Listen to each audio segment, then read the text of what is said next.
The day Patricia Elaine Moreau signed the divorce papers, she had $41 in her checking account, a cracked phone screen held together with a strip of packing tape, and two daughters who still believed their mother had things under control.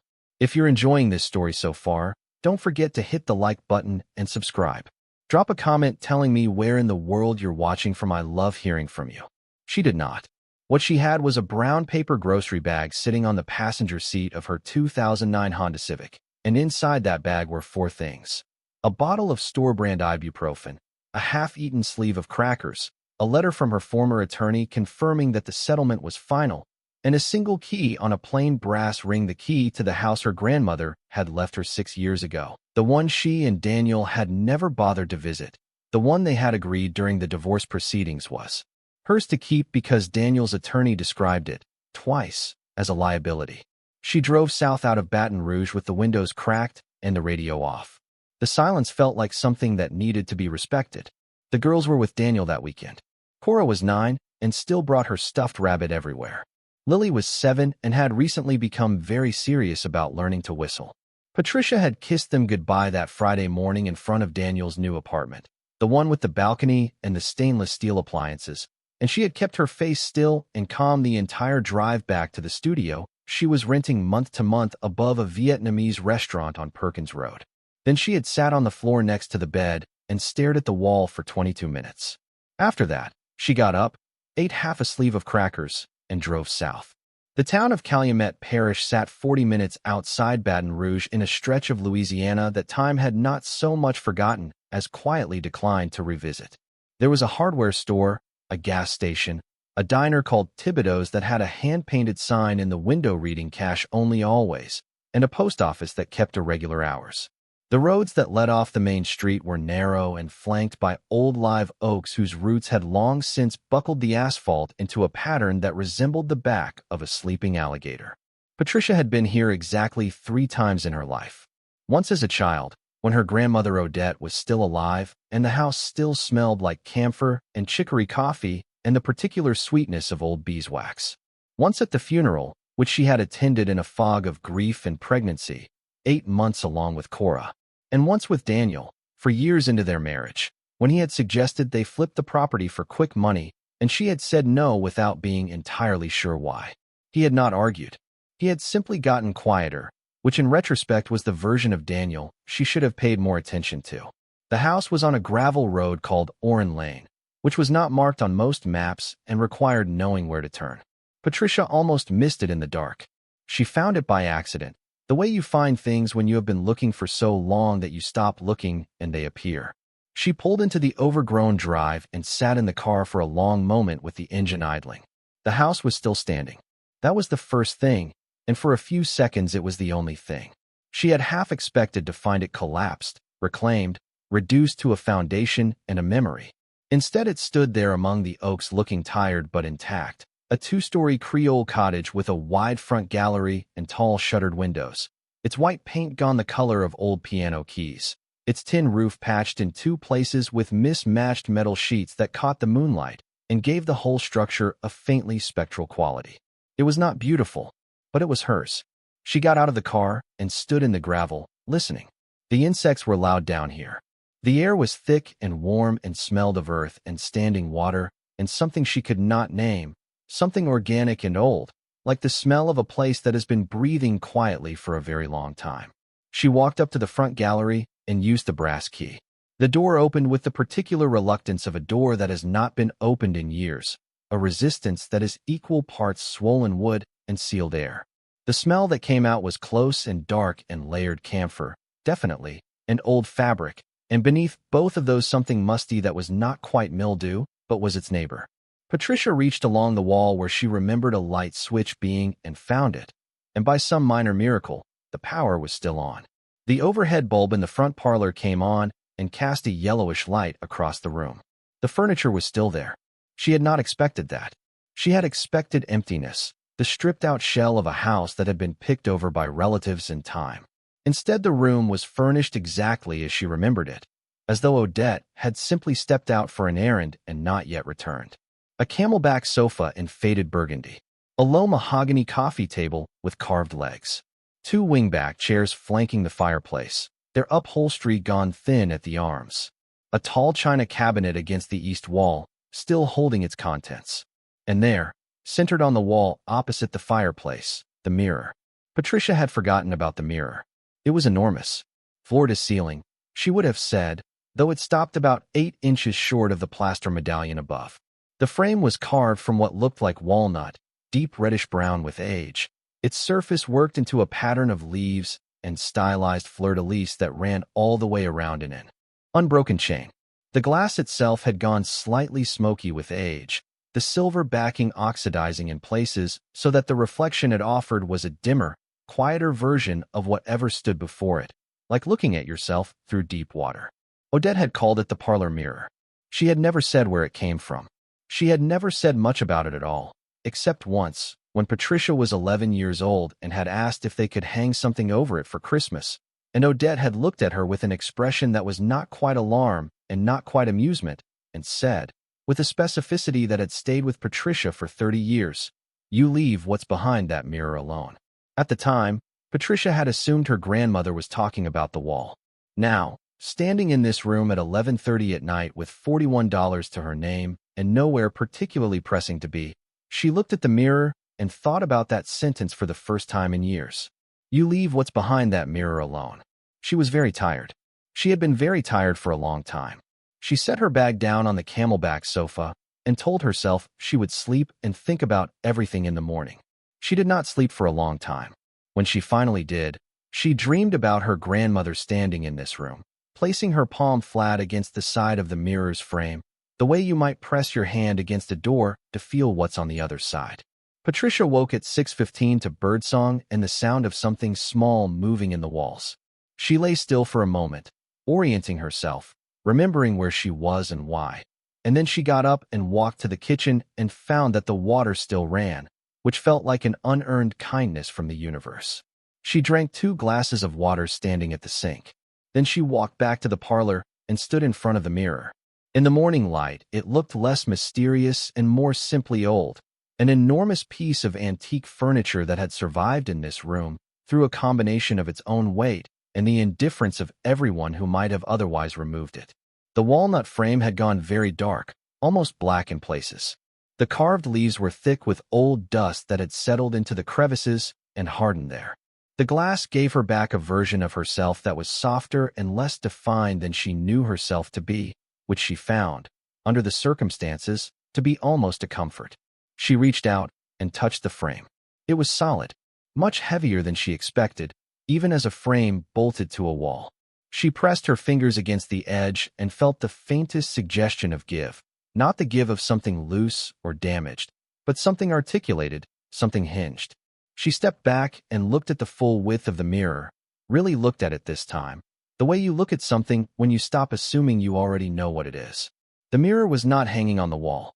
That was the thing. There were no visible mounting brackets, no hooks, no wire. The frame met the wall at both sides flush and clean, all the way around, with no gap. But on the left side, where the frame met the baseboard, the paint on the floor had cracked in an arc, a faint semicircle worn into the old pine boards by something that swung open on a regular basis. Patricia's heart was beating in a way she did not yet have words for. She pressed her palm flat against the right side of the frame, the way she had seen her grandmother do in the dream, though she was not certain whether she was remembering the dream or the thing she had actually seen as a child and forgotten. She pressed steadily, not hard, and felt the frame resist, and then, with a sound like a held breath being let go, shift. The mirror swung inward on the left side, smooth and slow, on a hinge that had been kept clean and oiled.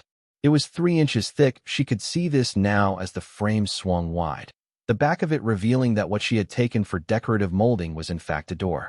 A door faced with mirror, hinged on the left, fitted so precisely into the wall that it was invisible from the front. Behind it was a room, not a large room, maybe 8 feet wide and 12 feet deep, with a low plastered ceiling and no windows. The walls were paneled in old heart pine, the same wood as the floors, and every surface was lined with shelving built directly into the paneling. Sturdy shelves, carefully constructed, packed floor to ceiling with objects wrapped in dark cloth and sealed in cedar boxes, some of them labeled in her grandmother's precise, slanted hand. Patricia stood in the doorway and did not move for a very long time. The air in the room was different, cooler, drier. She would learn later that this was because Odette had had a small climate control unit installed in the 1980s, connected to the house's electrical panel and running quietly behind a false panel in the lower shelving, maintaining the room at a steady 65 degrees and 40% humidity regardless of what the Louisiana summer was doing outside. At the time, standing there in the doorway, Patricia only knew that the air had a quality of preservation to it, the way the air in a vault feels, or a library that has been very carefully tended. She took one step inside. On the nearest shelf, at eye level, sat a cedar box about the size of a large book, labeled in Odette's handwriting. Provenance do not open without gloves. Beside it, a brown envelope sealed with red wax, with a single word written across the front, Patricia. Her name. Her grandmother had written her name. She reached for the envelope with hands that were not quite steady. The wax seal broke cleanly. Inside was a single sheet of paper, folded twice, covered in the same precise hand. My darling girl, if you are reading this, then you have found what I left for you, and the time has come for you to understand what you are holding. I have kept this room for 50 years. Every piece in it was acquired lawfully and with the help of people I trusted, and every piece has been documented and insured and cataloged in the ledgers you will find on the bottom shelf to your left. I did not tell your mother about this room because your mother would have sold everything immediately and asked questions later, and that is not what these pieces deserve. I did not tell you when you were young because you were not ready. I tried to tell you when Daniel came into your life, but you had stopped listening to me by then, the way young women do when they are in love, and I do not blame you for that. What I will tell you now is this. Behind this letter you will find a list. On that list are the names of every object in this room, its estimated value as of 1987 when I last had them appraised, and the name of the appraiser in New Orleans who was my contact for 40 years and whose daughter has taken over the practice. You will want to call her. You will want to do this before you talk to anyone else, and before you let anyone into this house who has not been specifically invited. Some of what is here has been in our family for a long time. Some of it I acquired myself, with my own money, because I believed in it. All of it is yours now. Be careful. Be patient. Do not be rushed by anyone, and do not let anyone make you feel foolish for what you have. With all my love, always. Odette Marie Fontenot Moreau. Written on the 14th of March, 2001. Patricia read the letter twice. Then she sat down on the floor of the hidden room, with her back against the shelves and the letter in her lap, and cried in a way she had not allowed herself to cry since the divorce proceedings began, long and without restraint, the way you cry when you have been holding something for so long that the muscles of holding it have simply given out. She cried for Odette, who had been gone for 6 years and who she had not properly mourned. She cried for her daughters, Cora with her stuffed rabbit and Lily learning to whistle, who deserved more security than their mother had been able to give them.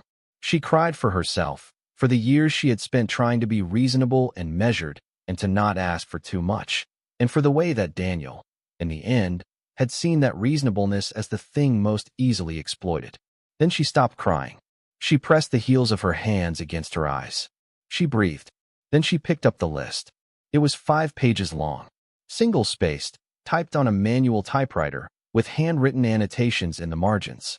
Patricia was not an art historian, had never worked in antiques, had no particular expertise in any of the categories listed. But she was a woman who had spent years in legal and financial administration, who knew how to read a document. And as she read this one, certain things became clear to her with the gradual, inexorable certainty of something that cannot be unknown once it is known. The first item on the list was described as a miniature oil portrait, school of Flemish masters, early 17th century, in giltwood frame. Estimated value 1987, $18,000. The second was a writing desk, attributed to a New Orleans cabinet maker of the early 19th century, with original brass hardware and fitted interior compartments. Estimated value 1987, $22,000. The third was a collection of Newcomb College art pottery, 12 pieces, all authenticated. Estimated value 1987, $31,000. She stopped reading at item number 7, which was described simply as a landscape, oil on canvas, attributed to Camille Pissarro, provenance documented, with the words C Cedar Box 7A, for documentation written in Odette's hand beside it, and an estimated 1987 value of $340,000. Patricia put the list down very carefully on the floor beside her. She looked at the shelves. She counted the boxes. There were 43 of them. She did not pick the list back up for several minutes. When she did, she turned to the last page, where Odette had totaled the estimated values in a column of figures that added up to a number Patricia read 3 times before she allowed herself to accept that she was reading it correctly. $2,478,000. In 1987. She sat in that room for a long time. Outside, the morning birds were doing what morning birds do. The old house creaked once, settling. Somewhere deep in the walls, the climate control unit hummed. Patricia thought about Daniel, who had called this property a liability. She thought about his attorney, who had described it that way twice, with a kind of careless authority that had seemed so complete she had not thought to question it. She thought about the way Daniel had accepted that term so easily, had nodded and moved on to the next line of the settlement. And she thought now that either he had genuinely not known what was in this house, which was possible, or he had not thought she would ever look, which was more possible still. She thought about the fact that Odette had known, and had waited, and had written her name on the envelope. Then she picked up her cracked phone and took a photograph of every page of the list, and another photograph of the letter, and another of the room itself with its rows of cedar boxes and its shelves, and its extraordinary quiet. She backed the photos up to the cloud. Then she went to the kitchen, drank another glass of water, and began to think about what to do next. What she knew. She had a room full of objects her grandmother had spent a lifetime collecting. Those objects had been valued at $2.5 million in 1987, which meant their current value was higher, possibly much higher, depending on what exactly they were. She had documentation. She had a name, the daughter of Odette's appraiser in New Orleans. What she did not know, almost everything else. She thought about what her grandmother had written. Be careful. Be patient. Do not be rushed by anyone. She made a decision. She would not call anyone today. She would spend the day in that room, methodically, carefully, and she would understand what she had before she told a single person on earth that she had it. She went back to the hidden room, and she started at the top left shelf, and she worked her way across. The first hour was slow. She opened each box with the pair of cotton gloves she found in a drawer built into the lowest shelf. Her grandmother had thought of everything, and she handled each object carefully, then set it down, then read the corresponding entry in the ledger. Odette's ledgers were extraordinary documents in their own right. 3 identical leather-bound books, each covering a different period, filled with detailed descriptions, acquisition notes, provenance records, photographs, correspondence with dealers and appraisers and auction houses, receipts, and in several cases, letters of authentication from institutions Patricia had actually heard of. The Newcomb pottery was real, and it was beautiful. 12 pieces, each one unique, each one documented with the original purchase receipt and a note from Odette about where and when she had bought it and from whom. The glazes were extraordinary blues and greens and yellows that had the depth of something molten and then cooled slowly. All the hurry burned out of them. The Flemish portrait was small enough to hold in both hands and showed a woman in a white collar, dark dress, her hands folded and her eyes direct. Patricia had no way to evaluate it technically, but even to her untrained eye it had an authority, a solidity, a sense of someone actually present in the paint that she did not know how to articulate, but could feel. The writing desk was in a piece that was much larger than the boxes, wrapped in quilted pads and standing against the back wall. It was extraordinary. The wood was dark and highly figured, and when Patricia opened the fitted interior, she found a series of small compartments, each one lined in faded silk, and in one of the compartments, folded into a square of waxed paper, a handwritten note that she initially thought was from Odette and then realized, from the spelling and the style and the age of the paper, was not from Odette at all. It was from the desk's previous owner, whose name she could not read, writing to someone whose name she also could not read, sometime in the 1840s, and it was a letter about debt, and about love, and about a piece of land near the river that the writer was afraid of losing, and it was written with a directness and a pain that made Patricia feel she had intruded on something. She folded it back up very carefully and replaced it in the waxed paper and set the compartment back as she had found it. By noon she had reached box 17. She had not yet opened box 7A. The the one marked as containing documentation for the attributed Pissarro. She had been working steadily toward it the way you work towards something you are both eager for and not entirely ready for. She opened it at noon. The documentation was meticulous. A letter from a dealer in Paris, dated 1963, describing the work and its provenance. A second letter from an American appraiser, dated 1971, confirming attribution. A third document, this one from a small auction house in New Orleans, dated 1978, describing the circumstances of its sale to Odette at a price that made Patricia's eyes widen. A photograph of the painting itself, taken in good light, showing a countryside landscape, trees and sky and a road, painted in that way Patricia associated vaguely with Impressionism, the kind of painting that felt like weather. The painting itself was in a cedar box that required 2 people to move, which Patricia discovered by trying to slide it off the shelf alone and barely managing to get it down to the floor without dropping it. She opened the box. The painting was wrapped in acid-free paper sealed with linen tape. She did not unwrap it. The documentation was enough. The documentation was, by itself, extraordinary.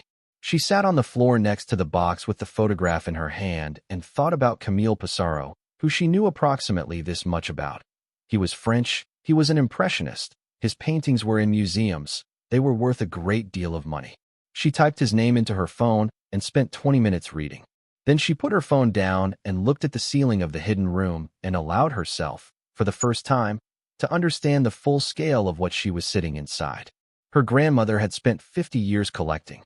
She had collected carefully, intelligently, with the help of people who knew what they were doing, and she had kept every piece documented and every document organized, and she had told no one except, eventually, in a letter sealed with red wax and addressed to the granddaughter she had loved best, in a room behind a mirror, in a house that everyone else had agreed was a liability.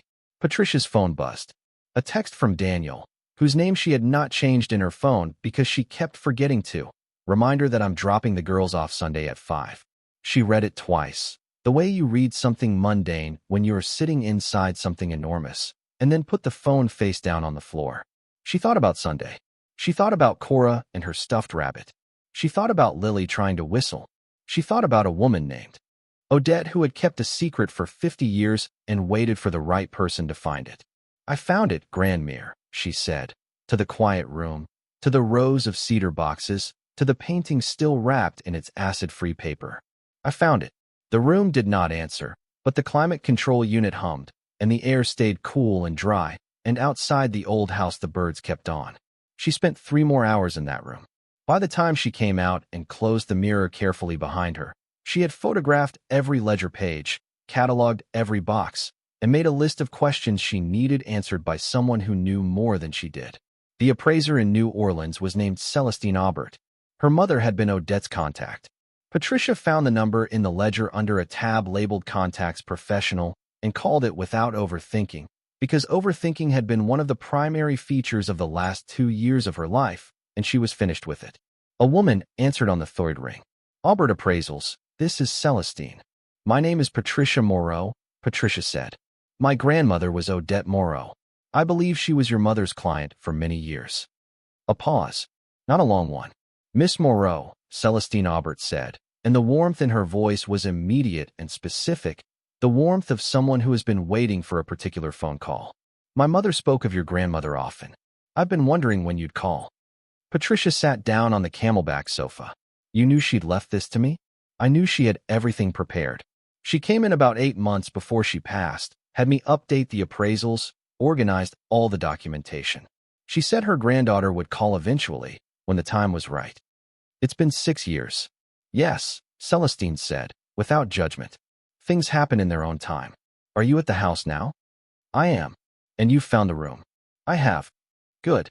She could hear Celestine settling, adjusting, shifting into a professional posture. I'd like to come out and see it. I'd like to update the appraisals. I think you're going to want current numbers before you make any decisions. When can you come? I'm in New Orleans until Thursday. I could come Friday, if that works. That works, Patricia said. That absolutely works. She ended the call and sat for a moment in the parlor, looking at the mirror. From this side, it was simply a mirror again, tall, old, heavy, giving her back that quiet underwater version of herself. She looked different than she had the day before. She could not have said exactly how, but she did. She called her sister Margaret next, because Margaret was a practical woman with a good head for logistics, and because Patricia understood instinctively that she needed at least one ally before Friday, and that ally needed to be someone she trusted completely. Margaret picked up on the second ring. "Where are you?" was the first thing she said. "I've been trying to reach you since yesterday." "I'm at Grandmere's house," Patricia said. "In Calumet Parish." A pause. "What are you doing at Grandmere's?" "I need you to come here," Patricia said. "I need you to see something." "Is everything all right?" Patricia looked at the mirror. She thought about the room behind it. She thought about Odette writing her name on an envelope and sealing it with red wax and waiting. "Everything," she said slowly, "is more all right than it's been in a very long time. Can you come tomorrow?" Margaret came the next morning, driving down from Baton Rouge with a thermos of coffee and the mildly skeptical expression she had been wearing since childhood whenever Patricia did something unexpected. She walked through the front door and stood in the parlor and looked around, and Patricia watched her do the mental arithmetic, the old furniture, the faded walls, the air of a house that had been sleeping, and formed the conclusion that Patricia had lost her mind slightly and come here as a kind of grief tourism. Then Patricia walked to the mirror and pressed her palm against the right side of the frame. The mirror swung open. Margaret's coffee thermos stopped halfway to her lips. "Patricia Marie Moreau," she said. "Come look." They spent 4 hours in the room together. Margaret, who had worked for 20 years as a paralegal and had a forensic attention to paperwork, went through the ledgers while Patricia opened boxes. They did not talk much. The room had the quality of a place that discouraged unnecessary noise, and they both felt it. At one point, Margaret looked up from the third ledger and said, quietly, "She never told Mama." "No, she never told anyone." "She told me," Patricia said, "just in a way that took me 30 years to receive." Margaret looked at the shelves. She looked at the sealed boxes. She looked at the ledgers in her hands. "What are you going to do?" she asked. "I'm going to have everything appraised," Patricia said. "Properly. By the woman Grandmere chose, whose mother she trusted her whole adult life. And then I'm going to understand what I have. And then I'm going to make decisions from a position of knowing, not guessing." "And Daniel?" Patricia considered this. "What about him? He doesn't know any of this is here." "His attorney called this property a liability. Twice." She said it simply, without heat. Margaret looked at her for a long moment. "Good," she said, and went back to the ledger. On the second night in the house, after Margaret had driven back to Baton Rouge and Patricia was alone again, she walked through the downstairs rooms with a flashlight, reacquainting herself with the space. The house was larger than it looked from outside. There was the parlor, a formal dining room still furnished with an oval table that seated 10, a sitting room. Off the back with floor-to-ceiling bookshelves still filled with Odette's books, a kitchen that needed work but had good bones, and a small room at the back of the house that Odette had used as an office, still containing a roll-top desk and a filing cabinet. Patricia sat in Odette's office chair and ran her hands along the roll-top desk and thought about a woman who had spent 50 years building something invisible and patient, who had gone quietly about her life in this house in this town, and who had been seen, by almost everyone who knew her, as simply an old woman with a large house that was falling apart. She had heard the comments over the years, at family gatherings, from aunts and cousins who drove down occasionally and stood in the driveway, and talked about the cost of maintenance, the impracticality of the location, the waste of a big house for one woman. She had heard the particular tone that people use when they discuss old women's choices: affectionate, slightly pitying, gently dismissive. Odette had heard all of it too. Odette had smiled and offered coffee and said nothing. Patricia sat in the office chair and felt something that was not quite anger and not quite admiration, but lived in the territory between them. On Thursday, she drove into town and bought cleaning supplies and groceries and paid with her debit card and watched the balance. $41 had become $32. She bought what she needed and nothing she didn't and drove back to Oren Lane and cleaned the house the way you clean a house when you mean to live in it, starting at the top and working down. She washed windows. She swept and mopped. She opened every shutter to let in the light. She found a broom in the kitchen closet that was the same broom Odette had used when Patricia was 11, or one so similar she could not tell the difference. By Thursday evening, the house smelled of lemon and pine and the particular warm smell of old wood that has been cleaned and opened to the air. The parlor, with its faded furniture and its enormous mirror, looked less tired in the light. The dining room table gleamed. The sitting room was dim and cool and full of books. Patricia stood at the kitchen sink and washed the cleaning rags and looked out the window at the back garden, which was more accurately described as what had once been a garden and was now whatever a garden becomes when left alone for 6 years. Overgrown, yes, but not dead. The old camellias were enormous. The live oak along the back fence was ancient and perfect. She thought, I could live here. She thought, I am going to need to think very carefully about what comes next, and I am not going to be rushed, and I am going to trust my grandmother's judgment about everything she thought was worth trusting. She turned off the tap. She dried her hands. On Friday morning, Celestine Aubert arrived. She was in her mid-50s, compact, precise in the way of someone who has spent decades around breakable and valuable things, careful with her movements, unhurried, with eyes that went immediately and without embarrassment to whatever was most interesting in a room. She drove a blue sedan, wore no jewelry except small gold earrings, and carried a leather case that contained, Patricia would learn, a complete mobile appraisal kit, reference books, magnification equipment, UV light, a digital camera with a macro lens, a laptop with current auction databases, cotton gloves. She shook Patricia's hand on the front porch and looked at the house with an expression Patricia could not read. My mother loved coming here, Celestine said. She said your grandmother had the best eye she ever encountered in a private collector. I didn't know she collected, Patricia said. Not like this. Not until 3 days ago. Celestine nodded slowly. Odette was a private person. That may be the understatement of the last 50 years. A slight smile. Show me the room. Patricia led her through the parlor, placed her palm against the right side of the frame, and opened the mirror. Celestine stood in the doorway of the hidden room for a moment without speaking. Then she walked in and turned slowly, the way someone turns when they are trying to take in the full circumference of something. She looked at the shelves, the boxes, the cedar cases, the ledgers. She didn't change anything, Celestine said, half to herself. It's exactly as my mother described it. Your mother saw this room? Once. In 1987, when she did the last formal appraisals. Celestine set down her case. Shall we begin? They worked through Friday afternoon and all of Friday evening and most of Saturday. Celestine was methodical in the way of someone who has never in her career been in a hurry and does not intend to start.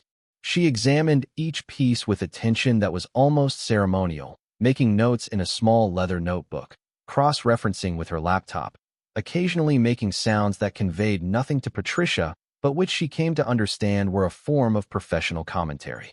The Newcomb pottery, authenticated, values significantly higher than 1987. Market for this category had strengthened considerably. The writing desk, period confirmed, attribution to a specific maker now possible with the documentation available, value substantially higher than originally estimated. The Flemish portrait, this one required the UV light and the magnification equipment and 2 separate consultations with references, at the end of which Celestine made a note in her book and looked at Patricia with an expression that was carefully neutral. I'd like to bring in a specialist for this one, Celestine said. My mother noted it as School of Flemish Masters. I think that attribution may have been conservative. Conservative how? Celestine looked at the portrait. There's a painting that's been a subject of scholarly debate for 30 years. A lost work. I'm not going to say more than that until we have a specialist look at it, but I'd like to arrange that. Patricia looked at the small painting of the woman in the white collar and felt something change in the air of the room, a subtle shift in pressure, the way the atmosphere changes before something significant. If you're hooked on this story, make sure to subscribe and turn on notifications so you never miss an upload. Your support means everything and helps me bring you more emotional stories like this one. They reached the Pissarro on Saturday afternoon. Celestine went through the documentation first, reading each letter, each authentication, each provenance record with the careful attention she brought to everything. She took photographs of the documents before she touched the painting. Then she unwrapped it herself, with a steadiness of hand that Patricia could only admire, and set it upright against the back wall of the room in the best light available. They both looked at it. It was a landscape, fields and trees and a pale sky. painted in the way Patricia had read about the brushwork, visible, directional, each mark carrying information about light and movement, the whole thing adding up to something that felt more like an experience than a description. Celestine spent 45 minutes with it. She photographed it in sections. She used the magnification lens. She used the UV light. She went through the documentation again, then went through it a third time, making specific cross-references with the auction databases on her laptop. When she finally sat back, she looked at Patricia with an expression Patricia would remember for the rest of her life. "Your grandmother paid $12,000 for this in 1978, Celestine said. "Yes, I saw the receipt. The comparable work sold at Christie's last spring for $6.4 million. A pause. "This is not a comparable work. This is a primary work. The documentation is exceptional. Provenance is direct and clean." She closed her laptop. "I'm going to give you a preliminary estimate, and I want you to understand that this is preliminary, that a formal auction estimate from a major house would involve its own process, its own specialists, its own timeline. I understand. My preliminary estimate for this painting is between $8 and $11 million. Patricia was quiet for a moment. "And the rest of the collection?" she asked. Celestine looked at her notebook. "I haven't finished the assessment. I still have 14 pieces to review, including the one I want to bring a specialist back for. But based on what I've seen so far, my preliminary total for the full collection is between $14 and $18 million. She paused. "Possibly more, depending on what the Flemish portrait turns out to be." Patricia sat down on the floor of the hidden room with her back against the shelving and her hands in her lap. Outside, through two walls and a door and a hallway and a window, the Louisiana afternoon was doing what Louisiana afternoons do, thick and golden and unconcerned with the interior lives of the people inside the houses along Oren Lane. She thought about $41. She thought about the cracked phone screen. She thought about Cora's rabbit and Lily's whistle in a studio apartment above a Vietnamese restaurant on Perkins Road. She thought about Daniel's attorney saying the word liability twice. She thought about Odette sealing a letter with red wax and writing her name on the front of it, and leaving it there, in a room behind a mirror, knowing that eventually the right person would come. "Grandmere," Patricia said quietly, to the room, to the cedar boxes, to the painting of fields and trees and pale sky. "You absolute woman."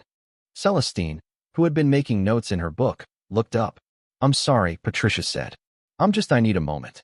"Take all the time you need," Celestine said, and went back to her notes, and had the grace to say nothing more. Patricia took the moment. She took several of them.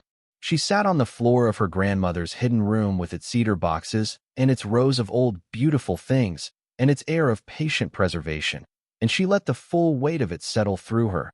Not the money was abstract still, too large to feel, but the intention behind it.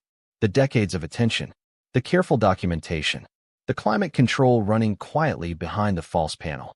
The letter written in 2001 with a word for what Odette understood that her granddaughter would not be ready to hear until she was. She thought, "You knew? You knew I would need this. You knew I would come here when I had run out of other options. You knew I would find the room. You knew what I would find inside it. You planned all of this across years and decades with the patience of someone who understood that certain things can only be received when the recipient is finally prepared."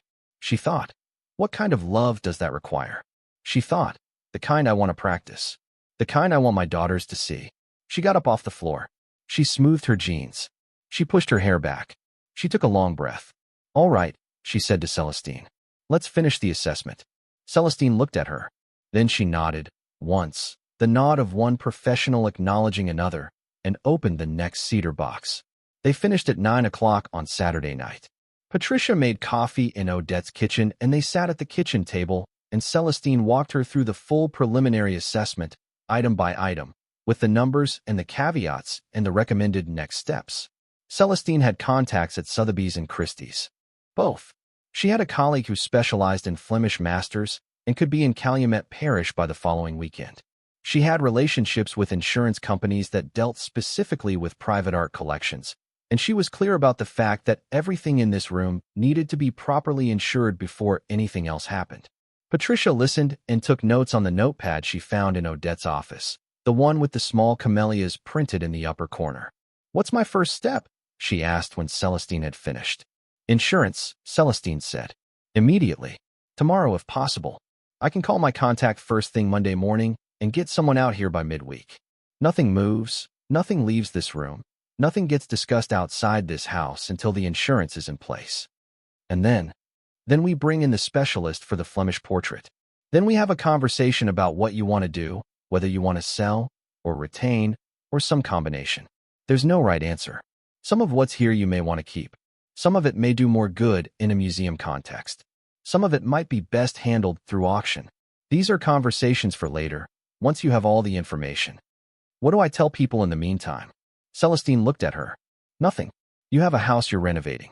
That's all anyone needs to know. Patricia nodded. And the mirror? A small pause. What about it? I need to keep it closed. I can't have people in and out of this house who might look at it the wrong way. The mirror has been closed for 50 years, Celestine said. It will keep a while longer. They shook hands on the front porch. Celestine's headlights swept across the oaks as she turned out of the drive, and then Patricia was alone again in the warm dark with the sound of the insects and the shape of the house behind her. She went inside. She walked to the parlor. She stood in front of the mirror and looked at herself in its smoky, quiet glass. She was 43 years old. She had 2 daughters and a cracked phone and $32 in her account. She had a house that everyone else had agreed was a liability. She had a grandmother who had loved her with a precision and a patience that still, standing here, 3 days after reading the letter, made something ache in her chest. And she had a room behind a mirror that held, in cedar boxes and quilted wrappings and acid-free paper, somewhere between $14 and $18 million worth of her grandmother's life's work. She pressed her palm against the right side of the frame. The mirror swung open. She looked into the room, at the shelves and the boxes, at the painting she had not yet rewrapped, leaning against the back wall in the last of the light. Fields and trees and a pale sky. I've got it from here, she said. Then she closed the mirror and went to bed, and for the first time and longer than she could remember, she slept all the way through. The insurance adjuster's name was Roy Thibodeau, no relation to the diner on Main Street, a fact he mentioned within 30 seconds of shaking Patricia's hand on the front porch, as though he had been correcting this assumption his whole professional life and had simply stopped fighting the instinct to get ahead of it. He was a large man in a short-sleeved dress shirt, carrying a tablet computer and a clipboard, and he had the particular energy of someone who had driven 40 minutes from Baton Rouge expecting a routine call and was now standing in a parlor reassessing everything. Celestine had made the call Monday morning, as promised. Roy had arrived Wednesday at 10. Patricia had told him only what Celestine had advised: private art collection, deceased estate, preliminary appraisal completed, documentation available. She had used the word collection deliberately and let it sit in the air without elaboration, watching Roy's face do its work. He had not, to his credit, said anything dismissive. He had simply followed her to the parlor. She opened the mirror. Roy Thibodeau stood in the doorway of the hidden room for a moment without moving. Then he stepped inside, and his whole demeanor shifted in the way of someone who has encountered something that requires recalibrating his professional instruments. He spent 2 hours going through the documentation with the ledgers open beside him, cross-referencing against the preliminary appraisal Celestine had left with Patricia. He photographed everything with his tablet. He asked careful, specific questions about the provenance records, the authentication documents, the climate control system. He asked who else knew about the room. My sister, Patricia said. The appraiser. And now you. Roy looked at her. And you've been sleeping in this house since Friday. Since Tuesday, actually. With this collection in it. With a very good lock on the front door, Patricia said. And the mirror closed. Roy made a note on his clipboard. We're going to need a proper security system installed before we can finalize coverage. Cameras, motion sensors, perimeter. I can recommend a firm in Baton Rouge. Fine. And we'll need the full formal appraisals from a recognized house before we can set final coverage values. Celestine's preliminary is solid for our internal purposes, but for the policy itself, we need Sotheby's or Christie's on record. Celestine has contacts at both. That process is already in motion. Roy looked at her with the expression of a man who had expected to be managing someone's confusion and had discovered instead that he was dealing with someone who had already thought several steps ahead. All right, he said. I can issue a temporary rider on the existing homeowner's policy effective. Immediately, covering the documented preliminary values pending formal appraisal. That gets you covered while we work toward the full policy. How quickly can you have that drafted? End of day Thursday. Good, Patricia said. Thank you, Roy. He left at noon. Patricia stood on the front porch and watched his car turn out of the drive, and then she went inside and sat at the kitchen table and called Margaret. Insurance is in motion, she said when Margaret picked up. Good. How do you feel? Patricia thought about it. Like someone who has been swimming in very cold water for a long time and has finally reached a surface. A pause. Are you eating? Yes. Are you sleeping? Better than I have in 2 years. All right, Margaret said. Then you're fine. What's next? The specialist comes Saturday. For the Flemish portrait. And Daniel? Patricia was quiet for a moment. This was the question she had been sitting with all week, turning it over, examining it from different angles, putting it down and picking it back up. I have an attorney, she said finally. Celestine referred me to someone who handles estate law and art law both. I'm speaking to her Thursday afternoon. Patricia, Margaret's voice had changed. What? Is there any possibility that the collection, that any of it could be considered marital property? It was the question Patricia had been not quite asking herself, skating around the edge of it. Not because she didn't know it was important, but because confronting it directly required a steadiness she had been building toward all week. That's what the attorney is for, she said. She met with the attorney, a woman named Delphine Arsenault, who operated out of a converted Victorian on Government Street in Baton Rouge, and who had the quiet authority of someone whose opinion was considered carefully by everyone who encountered it on Thursday afternoon. Delphine listened to the full account without interrupting. She asked 3 questions when Patricia finished. Then she opened her laptop and typed for 2 minutes without speaking. The house was inherited property, held in your grandmother's name, transferred to you by will 6 years ago, Delphine said. The collection was inside the house at the time of transfer and is documented as having been Odette's personal property acquired over a period of 50 years, entirely prior to your marriage. The collection was not disclosed in the marital inventory during your divorce proceedings. Because I didn't know it existed. Because it wasn't identified as an asset, Delphine said precisely. Whether that distinction matters depends on how the question is framed and by whom. She looked at Patricia. Did Daniel know about the collection? His attorney called this property a liability. Twice. That's not a direct answer to my question. No, Patricia said. I don't believe Daniel knew the collection existed. I believe no one knew except Celestine's mother, who is deceased, and Celestine herself, who was bound by professional confidentiality. Delphine made a note. The divorce settlement is final and signed. Inherited property is generally protected as separate property in Louisiana under community property law, meaning it would not have been subject to division in the divorce regardless of its value, provided it was properly identified as inherited. She paused. The question of whether the failure to identify it constitutes a problem depends on whether it can be established that the omission was inadvertent rather than deliberate. It was inadvertent. I didn't know it was there. I believe you, Delphine said. The documentation supports that timeline. The letter is dated 2001. The wax seal was intact when you found it, and the ledgers show no access since the 1987 appraisal.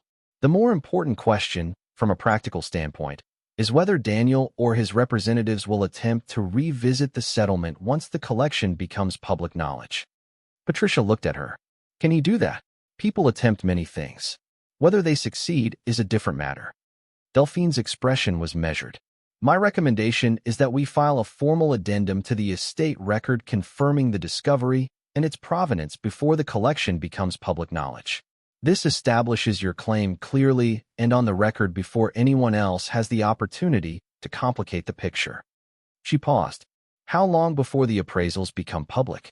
Celestine expects the formal process to take 6 to 8 weeks. Nothing has been shared outside the necessary professional circle. Then we have time to be orderly about this. Delphine closed her laptop. I'll begin drafting the addendum today. I'd also like you to make no public statements, no social media activity, no discussions outside your immediate circle of trust until the estate documentation is filed and the insurance coverage is finalized. Celestine said the same thing. Delphine nodded. Celestine Aubert is a sensible woman. Her mother was the same. She looked at Patricia over the rim of her reading glasses. One more thing. When did you last speak to Daniel? Sunday. He dropped off the girls. And he said nothing about the house? About Calumet Parish? About anything that suggested he had reason to revisit the settlement? He asked if I'd found a place to stay yet. Patricia's voice was level. He seemed to find the question amusing. Delphine looked at her for a moment. All right, she said quietly. Let's make sure you're protected before that changes. The specialist arrived on Saturday morning. His name was Dr. Henri Lalonde, and he drove down from New Orleans in a Mercedes that had seen considerable mileage, which Patricia had come to understand was a reliable indicator of someone who spent a great deal of time driving between cities for work. He was in his late 60s, slight, with the look of a man who ate irregularly and slept without a schedule and found both facts irrelevant compared to the satisfaction of the work itself. He carried 2 cases, one hard-sided and one soft, and he shook Patricia's hand with both of his and said he had been looking forward to this for more than he should probably admit. Celestine was already there when he arrived. She had come down Friday evening and stayed in Odette's guest room at Patricia's insistence, because Patricia had spent the week gradually understanding that being alone with this much at stake was neither necessary nor wise. The 3 of them went into the hidden room together. Dr. Lalonde stood in front of the Flemish portrait for a long time before he touched anything. He simply looked at it, in the way that Patricia had come to recognize was the first stage of a serious examination, a period of looking without instruments, without reference, without agenda, just the eye and the object and the light. Then he reached for his case. He worked for 3 hours. Celestine stayed in the room, making notes, occasionally answering a question, occasionally asking one. Patricia stayed in the doorway, watching, trying to read what she could from the expression of a man who was trained not to show his conclusions until he had them. At one point he used a device she didn't recognize, a small handheld instrument. He ran slowly along the surface of the painting without touching it. At another point he held a magnifying lens very close to the lower right corner of the canvas and was still for a long time. At the end of the 3 hours he set his instruments down and looked at Celestine. Something passed between them that Patricia could not read. Then he looked at Patricia. I need to ask you some questions about your grandmother, he said. Specifically, about how she acquired this piece and when. The documentation is in the ledger, Patricia said. A dealer in Paris, 1963. I've read the documentation. I'd like to know if your grandmother ever spoke about where the dealer acquired it. If there are letters, correspondence, anything beyond the formal record. Patricia thought about it. The filing cabinet in the office, she said. I haven't gone through it completely. There are folders in the bottom drawers. They found the correspondence in a folder labeled European Acquisitions Correspondence 1960s, exactly where Odette's system said it would be. 16 letters, in French, between Odette and a dealer named Edouard Margaret in Paris, spanning from 1961 to 1966. Dr. Lalonde read them in French, translating as he went, with Celestine following along over his shoulder. Patricia watched their faces. The letters described a complicated provenance. A family in Antwerp. A sale in the 1930s. A period of the painting's history that was unclear. Edouard's assurances to Odette. Odette's questions, which were precise and pointed. She had asked exactly the right things, Patricia thought, reading the translated summaries. She had pressed on the unclear period. She had asked for documentation of the 1930s sale. She had gotten an answer that satisfied her, or had chosen to proceed despite reservations, and she had noted her own uncertainty in a handwritten postscript on one of the letters. I am not entirely at peace with the period between 1932 and 1948, but the work is extraordinary and Edouard has given me his personal assurance regarding the family. Dr. Lalonde set the last letter down. I need to make some calls, he said carefully. There is a painting that has been the subject of a restitution claim by a family in Belgium since 1998. The provenance of that painting is disputed. A photograph exists from 1931 showing it in the possession of a Jewish family in Antwerp. He paused. I am not saying this is that painting. I am saying that certain elements of what I see, combined with the documented provenance gap between 1932 and 1948, make it necessary for me to investigate before I can give you a formal opinion. Patricia was quiet for a moment. If it is that painting, she said, if it belongs to a family, what does that mean? Dr. Lalonde looked at her steadily. It would mean that it needs to be returned to them. Then it does, Patricia said. If that's what the evidence shows, that's what happens. My grandmother wrote that she wasn't entirely at peace with that period of the provenance. She would have wanted it right. Dr. Lalonde and Celestine exchanged a look that Patricia only partially understood at the time.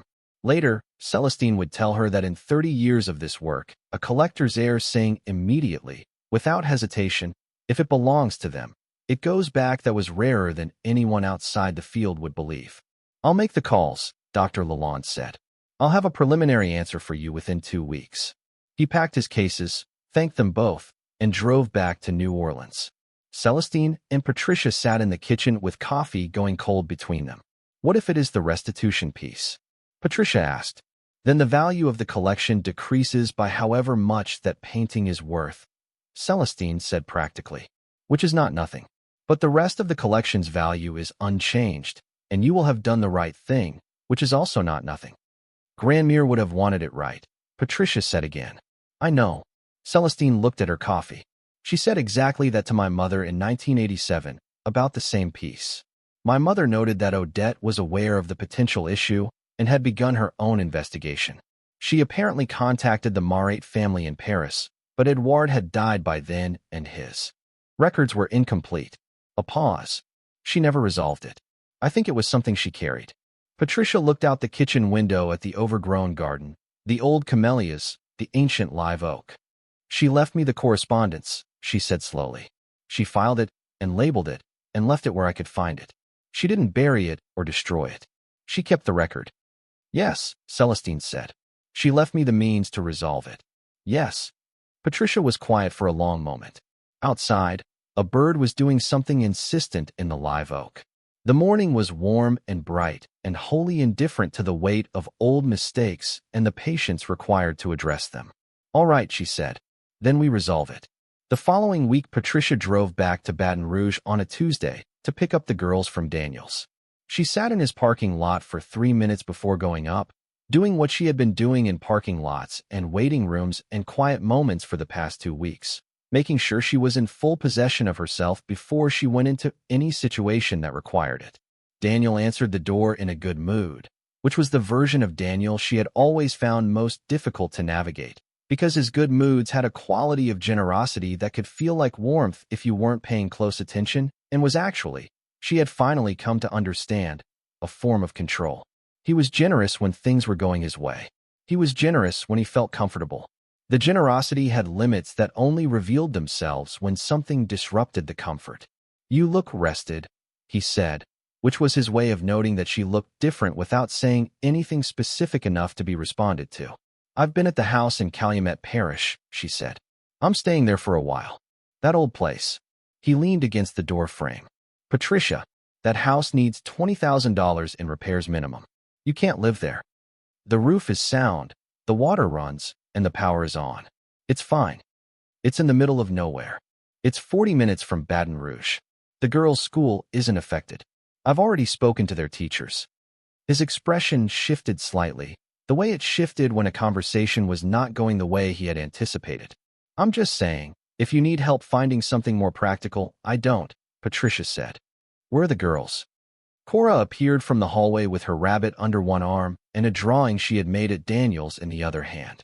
It was a picture of what appeared to be a very large house with a garden, in crayon, somewhat abstract, the way 7-year-olds approach architecture.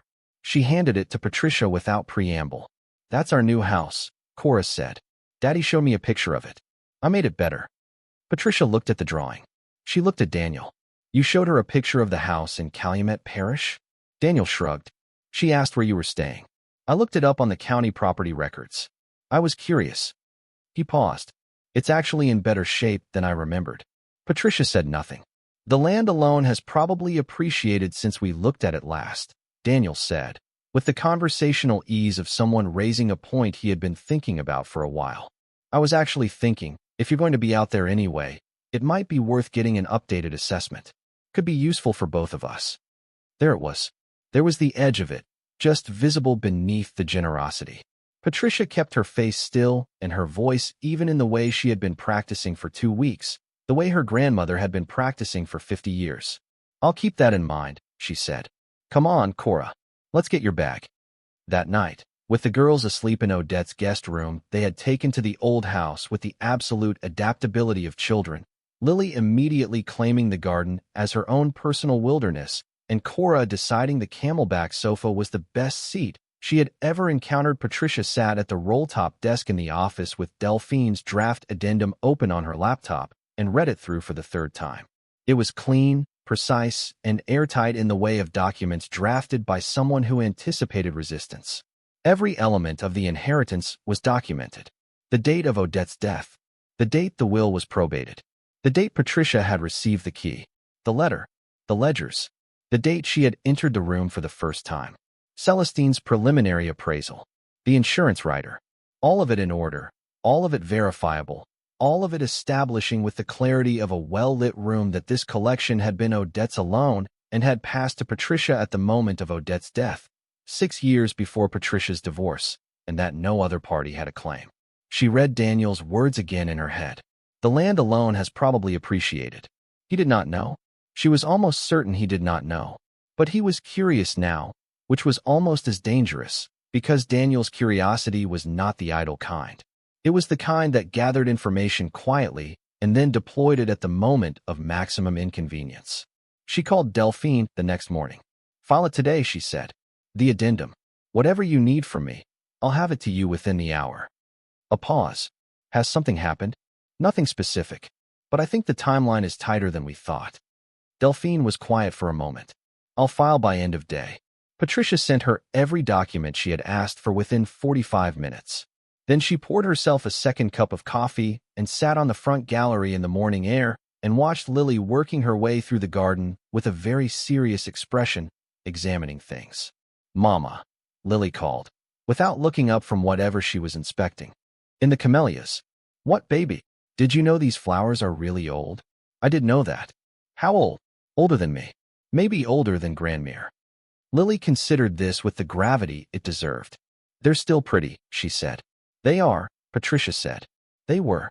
The days fell into a shape that Patricia had not expected to find so quickly. Mornings were for the girls' breakfast, and Lily's garden expeditions, and Cora's drawings, which were becoming increasingly architectural, as though the old house was activating something in her that the Baton Rouge apartment had not. Afternoons were for the work of the collection, correspondence with Celestine, conversations with Delphine, and the slow, careful process of understanding what she had. She had begun going through Odette's office files in full, not because she needed to, but because she found she wanted to.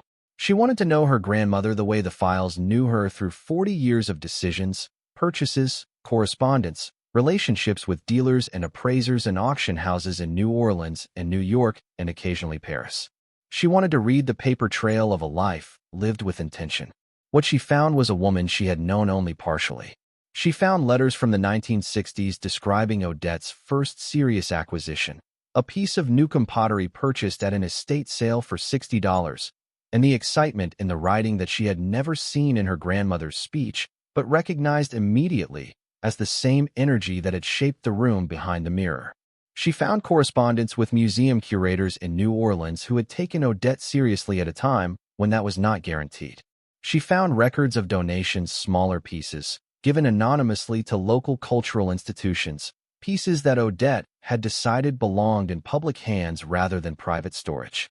She found a letter from 1989, written to no one, or to the heir, or possibly to the granddaughter who would eventually read it, that said simply, "I have been thinking about what beauty is for.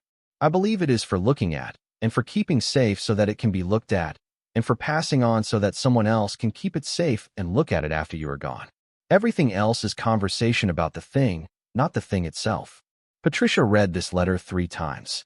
Then she put it in the drawer of the roll-top desk where she put things she intended to keep. Dr. Lalonde called 2 weeks after his visit, on a Thursday morning when the girls were at school and Patricia was in the garden, which she had begun clearing with a methodical pleasure she had not anticipated. He asked if she had time to talk. She sat down on the low wall that bordered the old kitchen garden and said yes. "I've been in contact with the family in Belgium," he said. "A woman named Sophie Vandermeer. She is the granddaughter of the original owner." A pause. "The painting is the one." Patricia closed her eyes for a moment. "You're certain?" "As certain as this process allows." The photographic documentation from 1931 is unambiguous once you have the physical work in front of you. The family has full documentation of ownership prior to 1938 and of the circumstances by which it was taken from them. He paused again. Mrs. Vandermeer is aware that the current possessor is not the party that took it. She understands the chain of custody. She would like to speak with you directly, if you are willing. Of course I'm willing. I want to prepare you, Dr. Lalonde said carefully. Sophie Vandermeer is 74 years old. She has been pursuing this claim since 1998. She never expected to reach this point in her lifetime. Patricia sat on the wall in the warm Louisiana morning with her hands in her lap and felt the full weight of what she was about to do, and found, when she pressed down on it, that the weight was actually not heavy, that it had the quality of something right, something that had been waiting to be right for a very long time. Set up the call, she said. Whenever works for her.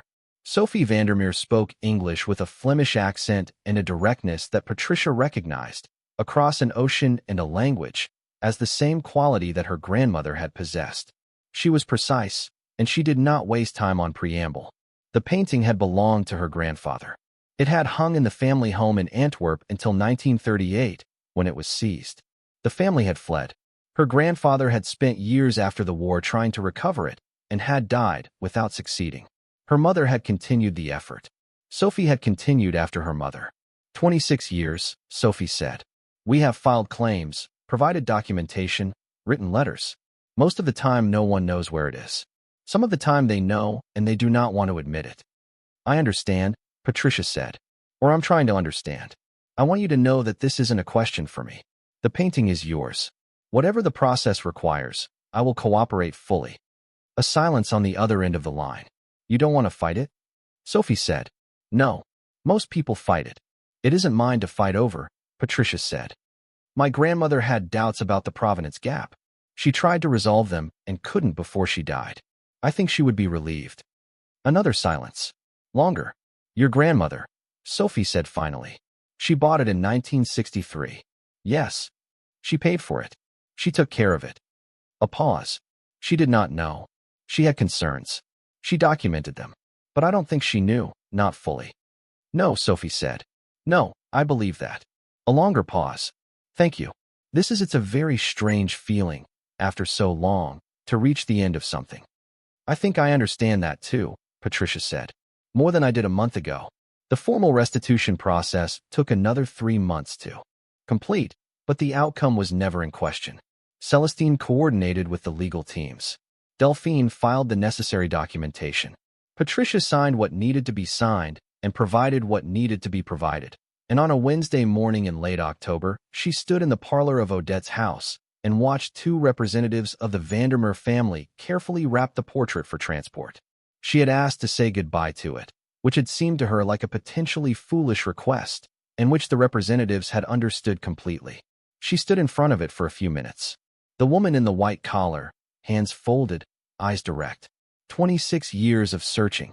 74 years of a family's grief. And in a room behind a mirror in Louisiana, a woman who had bought it in good faith from a man she trusted and had kept it safe without knowing fully what keeping it safe meant. You're going home, Patricia said quietly. Then she stepped back and let them wrap it. The appraisals from Sotheby's came back in November. 2 appraisers had spent 4 days at the house in October, and the formal report was 47 pages long, dense with documentation and cross-references and careful language. Celestine read it with Patricia at the kitchen table, walking through it section by section. The Flemish portrait was gone, and its value was removed from the total. Everything else remained. The formal appraisal total, excluding the portrait and accounting for the current market, was $21,340,000.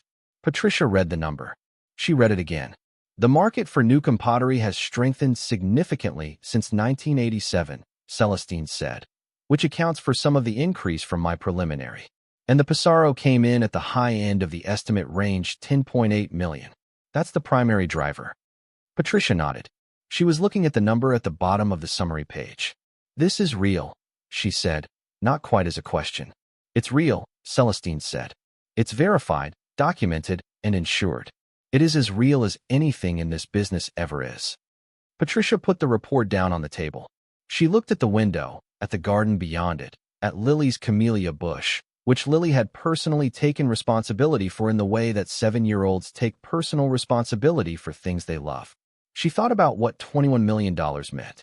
She had been thinking about this for weeks, in the way you think about something when you don't have the final number, yet in approximations and possibilities, and the hazy language of not quite yet. Now she had the number, and the thinking had to change. She thought about what her grandmother would have done. She thought about the anonymous donations to cultural institutions. She thought about the letter. Beauty is for looking at, and for keeping safe so that it can be looked at, and for passing on. She thought about Cora drawing houses in crayon. She thought about Lily and the camellias. She thought about Sophie Vandermeer saying, "Thank you. This is a very strange feeling, after so long, to reach the end of something. I want to keep some of it," Patricia said. Celestine looked at her. "The Newcomb pottery," Patricia said. "I want to keep all 12 pieces.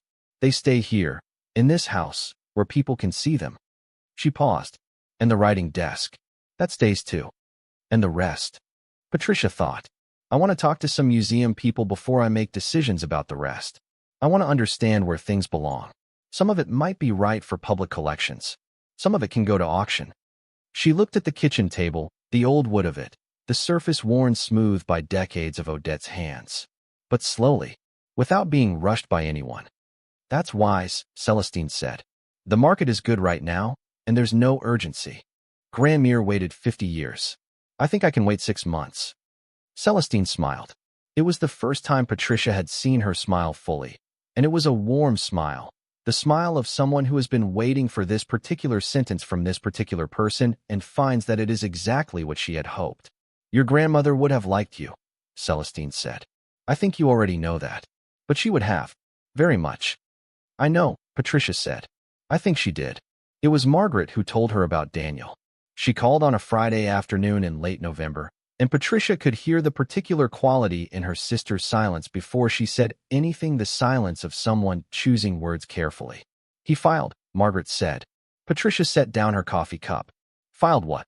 "A petition to revisit the divorce settlement. His attorney is claiming the collection constitutes marital property that was not disclosed during proceedings." Patricia was quiet for 2 seconds. 3. "When?" she said. "Yesterday. Delphine already knows. She called me when she couldn't reach you." Patricia had been in the garden. She had left her phone inside. She thought about that for a moment, the specific texture of this day, a Friday in late November, the garden, the camellias, and somewhere in Baton Rouge a man filing a legal petition over something he had called a liability. "All right," she said. "All right." Margaret's voice carried the specific weight of a sister who is trying to be supportive and is also trying not to say several things simultaneously. "Delphine has the addendum on record. The provenance is airtight. The timeline is documented."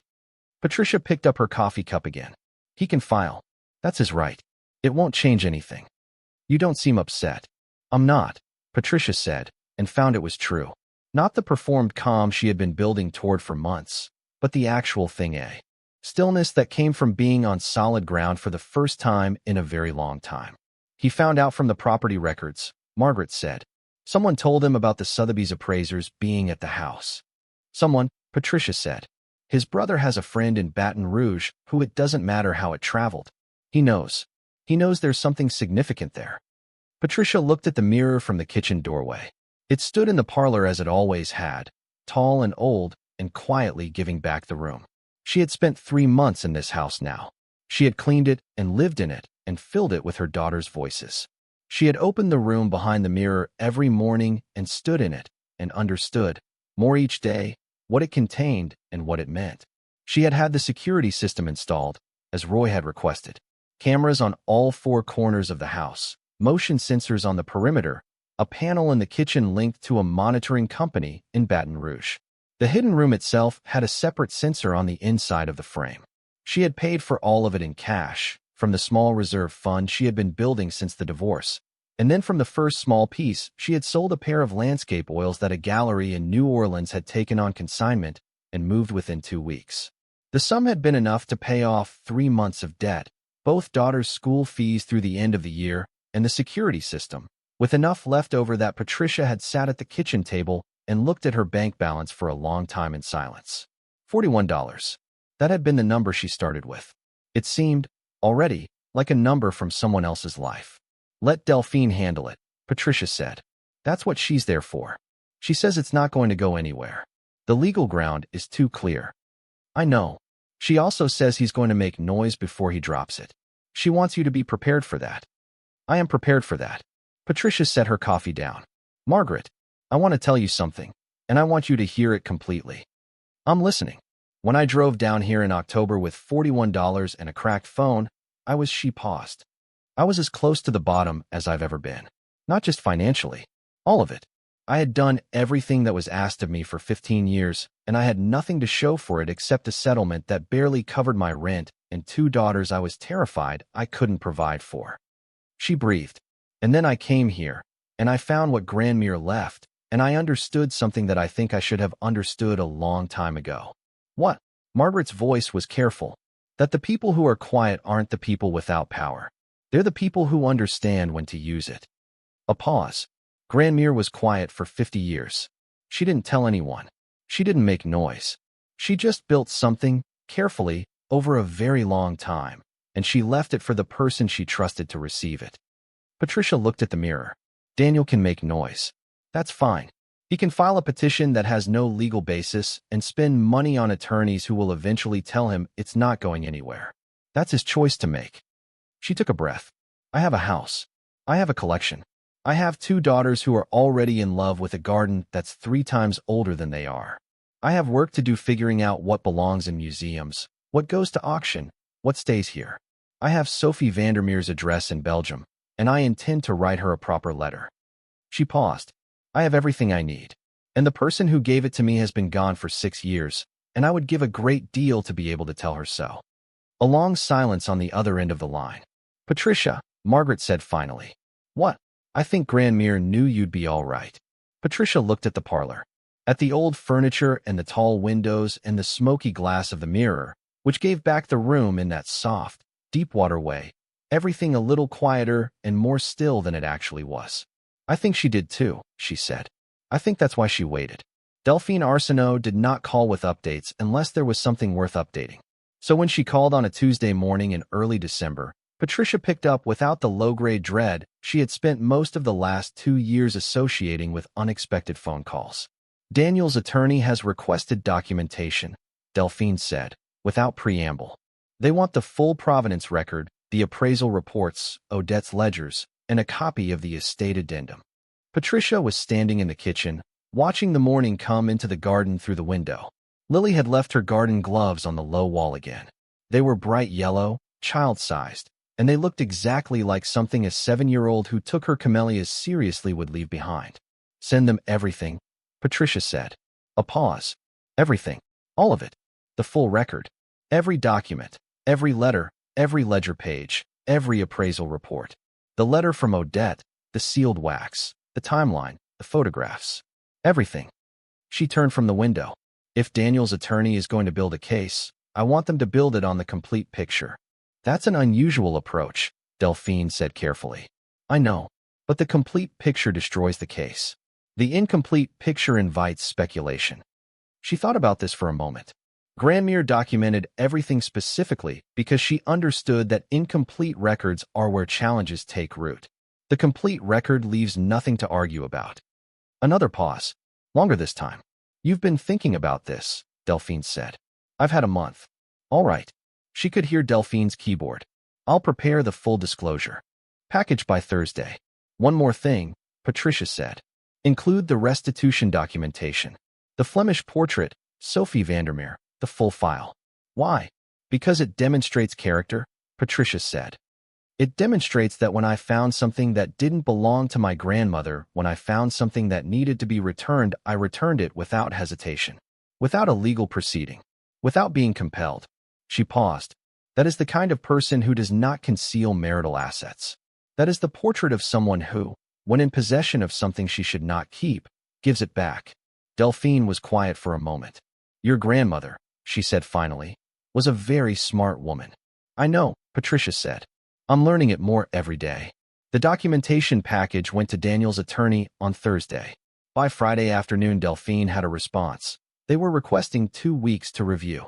By the following Friday, before the 2 weeks were up, Daniel's attorney called to say they were withdrawing the petition. Delphine called Patricia to deliver the news at 10:30 on a Friday morning. Patricia was in the hidden room. She had developed a habit of spending an hour there most mornings, not doing anything specific, simply being in the space with the collection. She found it was the best place she had for thinking: the cool air, the quiet, the rows of objects that had been carefully preserved against a future that had now arrived. "Withdrawn," she said. "Completely. No conditions, no further correspondence requested." Delphine paused. "I don't think they expected the full disclosure. I think they were expecting to find gaps, inconsistencies, something to work with. When they saw there was nothing to work with, they reassessed their client's position." How long before this becomes public knowledge? Court filings are public record. Someone will pick it up eventually, but there's nothing in the withdrawal that requires disclosure of the collection's value. The details will come out when and if you choose to release them. Patricia looked at the shelves, the Newcomb pottery, the writing desk, the remaining 41 boxes, minus the portrait, minus the 2 landscapes she had sold in November. 39 boxes of her grandmother's life's work, documented and insured and waiting. "Then I choose when," she said. "You do." She thanked Delphine and put the phone down and sat in the cool air of the hidden room for a while. She thought about the word withdrawn. She turned it over, examined it, held it up to the light. It was not, she decided, a dramatic word. It did not have the quality of triumph she might have anticipated.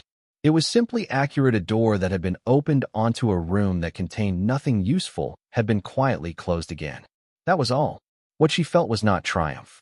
It was something quieter and more durable. The sensation of standing on ground that had been tested and had held. She got up, straightened the nearest cedar box, a habit she had developed, small adjustments, the way you tend a room you care about, and went to make the girls' lunches. The decision about what to do with the collection took 2 more months to fully form, and when it did, it looked almost nothing like what Patricia had imagined at the beginning. She had thought, initially, in the broad strokes of someone who has never had significant resources and is suddenly trying to think about them. Sell, invest, secure. She had thought about those numbers and what they could do: debt cleared, schools funded, the house restored, some sensible reserve. She had run those calculations on a notepad at the kitchen table, and the figures had made sense, and she had set the notepad aside because something about the calculation felt wrong. Not the math, but the architecture of it. The way it treated the collection as a resource to be converted rather than a thing that had its own nature and its own logic. She thought about what Odette had written. Beauty is for looking at, and for keeping safe so that it can be looked at, and for passing on. She thought about Sophie Vandermeer and the painting that had finally gone home. She thought about the anonymous donations in the files, the pieces Odette had given to cultural institutions without her name attached, the museum curators who had taken her seriously at a time when that was not guaranteed.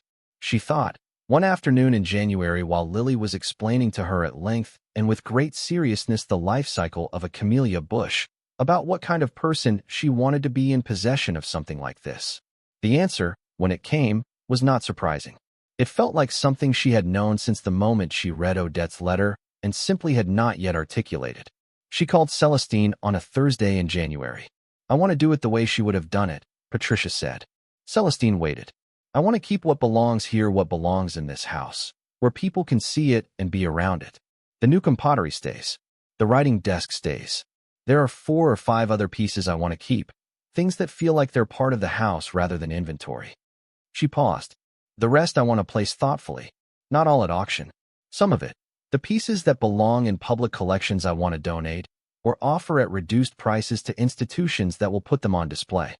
"That's significant money to give up," Celestine said, not as a challenge, simply as an observation of fact.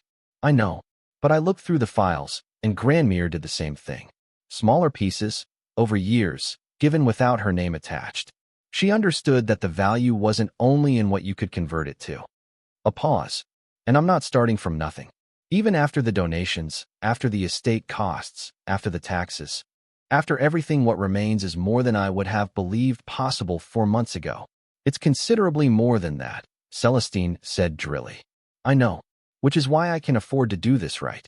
A silence that felt warm rather than uncertain. "Which pieces for donation?" Celestine asked, and Patricia could hear her opening her notebook, could imagine her settling into the posture she used when she was thinking in the language she was most fluent in, and it was the best sound Patricia had heard in months. They worked through it over the course of 3 weeks. Celestine had relationships with museum curators in New Orleans, in Houston, in Atlanta. She knew which institutions were actively building their American art collections, which ones had gaps in their 19th century holdings, which ones would put a piece on the floor rather than in storage. She negotiated with the precision and patience of someone who had been doing this her whole adult life, and she was good at it in a way that Patricia found herself studying, taking notes on, learning from. For pieces went to the New Orleans Museum of Art at a negotiated price that was below market value, but represented a genuine contribution to the institution rather than a gift that might be mishandled or buried. 2 pieces went to a small but serious museum in Natchitoches that specialized in Louisiana cultural history and had been quietly building one of the better collections of regional material in the state. One piece, a 17th century bronze that had been in a cedar box near the back of the room, documented but overlooked in the initial excitement over the paintings, turned out to belong to a category the Metropolitan Museum in New York had been actively seeking. Celestine handled that conversation personally.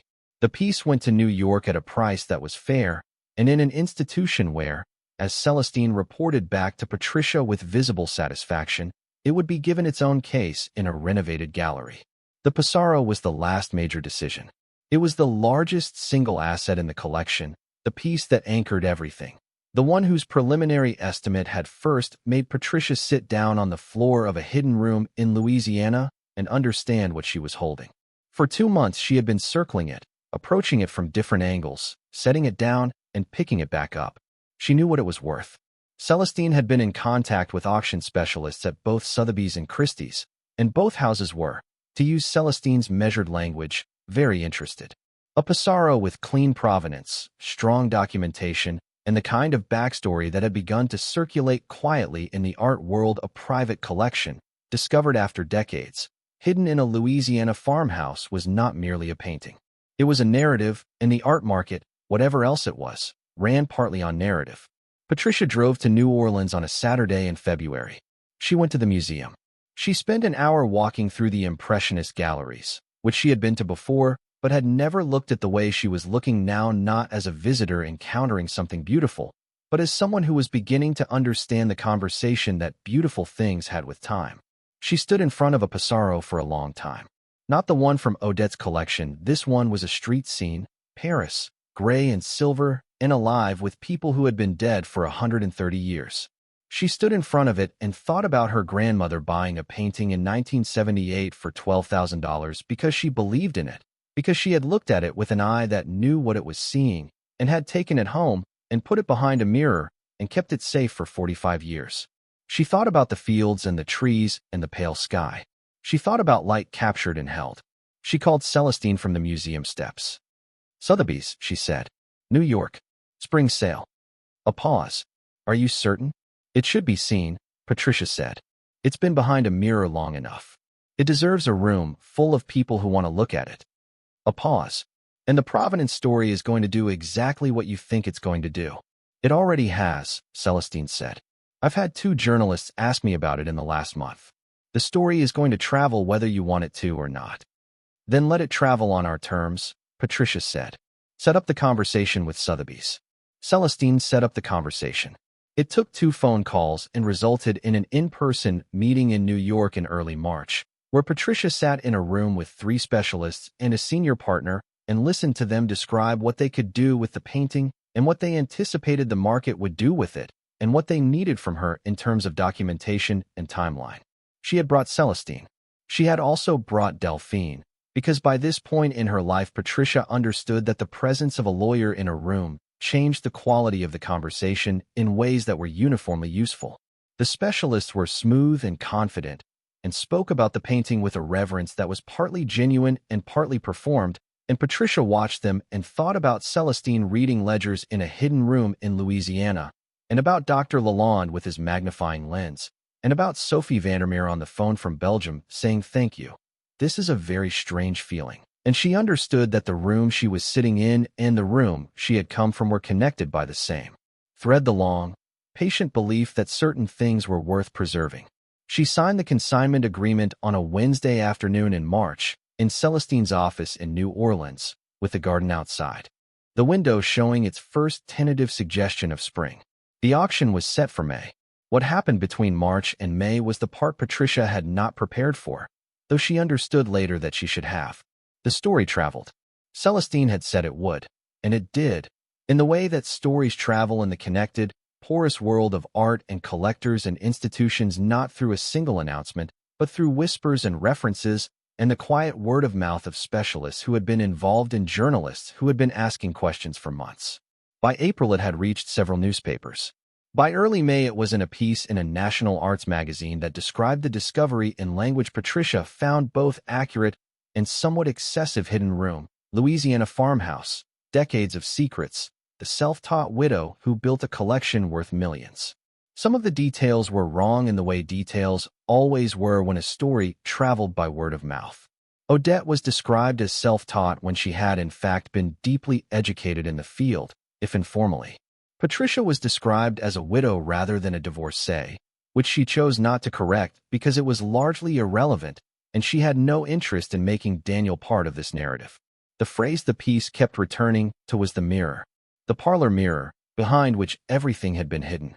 Patricia gave one interview to a writer from the arts magazine who had reached out through Celestine, and she answered the questions about the mirror with a care that she hoped came through in print. She said, "My grandmother was a private person who built something extraordinary over 50 years and had the patience to wait until the right person was ready to receive it. The mirror was a door. It was always a door. It just required the right moment to open." The interviewer asked whether she felt the collection had changed her life. Patricia thought about this for a long moment before answering. She said, "The collection didn't change my life. Finding it when I needed it most, understanding what it meant, and being trusted with what to do with it, that changed me. The collection was always there. I just wasn't ready to see it until I was." The magazine piece ran in the first week of May, 2 weeks before the auction. She read it at the kitchen table in Calumet Parish, with her coffee and the morning garden outside the window and Cora's latest drawing on the refrigerator, which was the most ambitious one, yet a detailed elevation of the house with all the windows labeled and a very serious rendering of the front gallery. Cora was 9 years old and had decided she was going to be an architect, which Patricia had decided not to discourage. She read the piece twice. It was good, better than she had feared. The writer had understood something that many people in this situation would have missed, which was that the story was not primarily about money. It was about a woman who had built something carefully and passed it on, and another woman who had received it at the moment she most needed to and had known what to do with it. She put the magazine down and called Margaret. "Did you read it?" Margaret said, before she could speak. "Just now. You look good in the photograph. You look like Grandmere." Patricia had not expected that, and it landed differently than she had anticipated, settling somewhere in the chest, warm and not quite steady. "Do I?" she said. "You have the same expression she always had when she was completely certain about something and was not going to explain herself." Patricia laughed.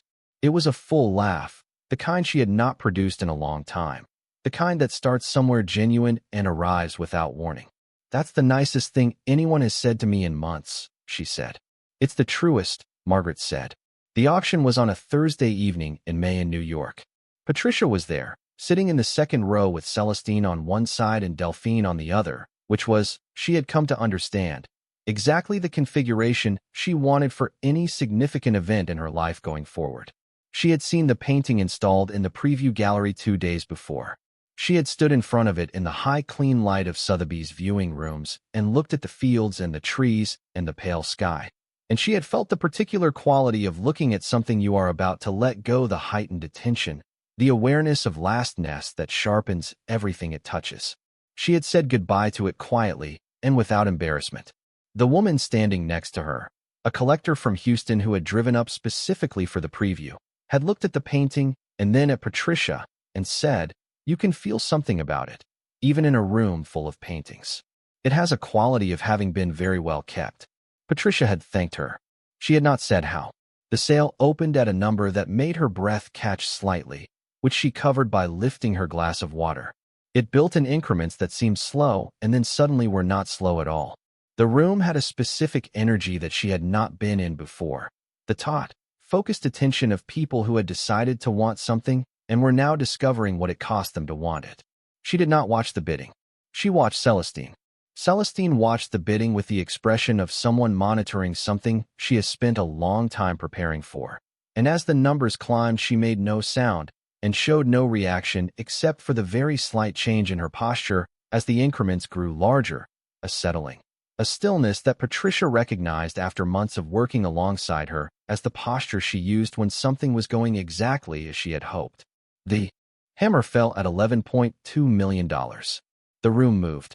That was the word for it. The room moved. A collective exhale and a collective inhale, and around Patricia people were leaning toward each other, and the sound level rose. Celestine turned to her with an expression that was controlled and warm and said simply, "Well done." Delphine said nothing but squeezed her hand once.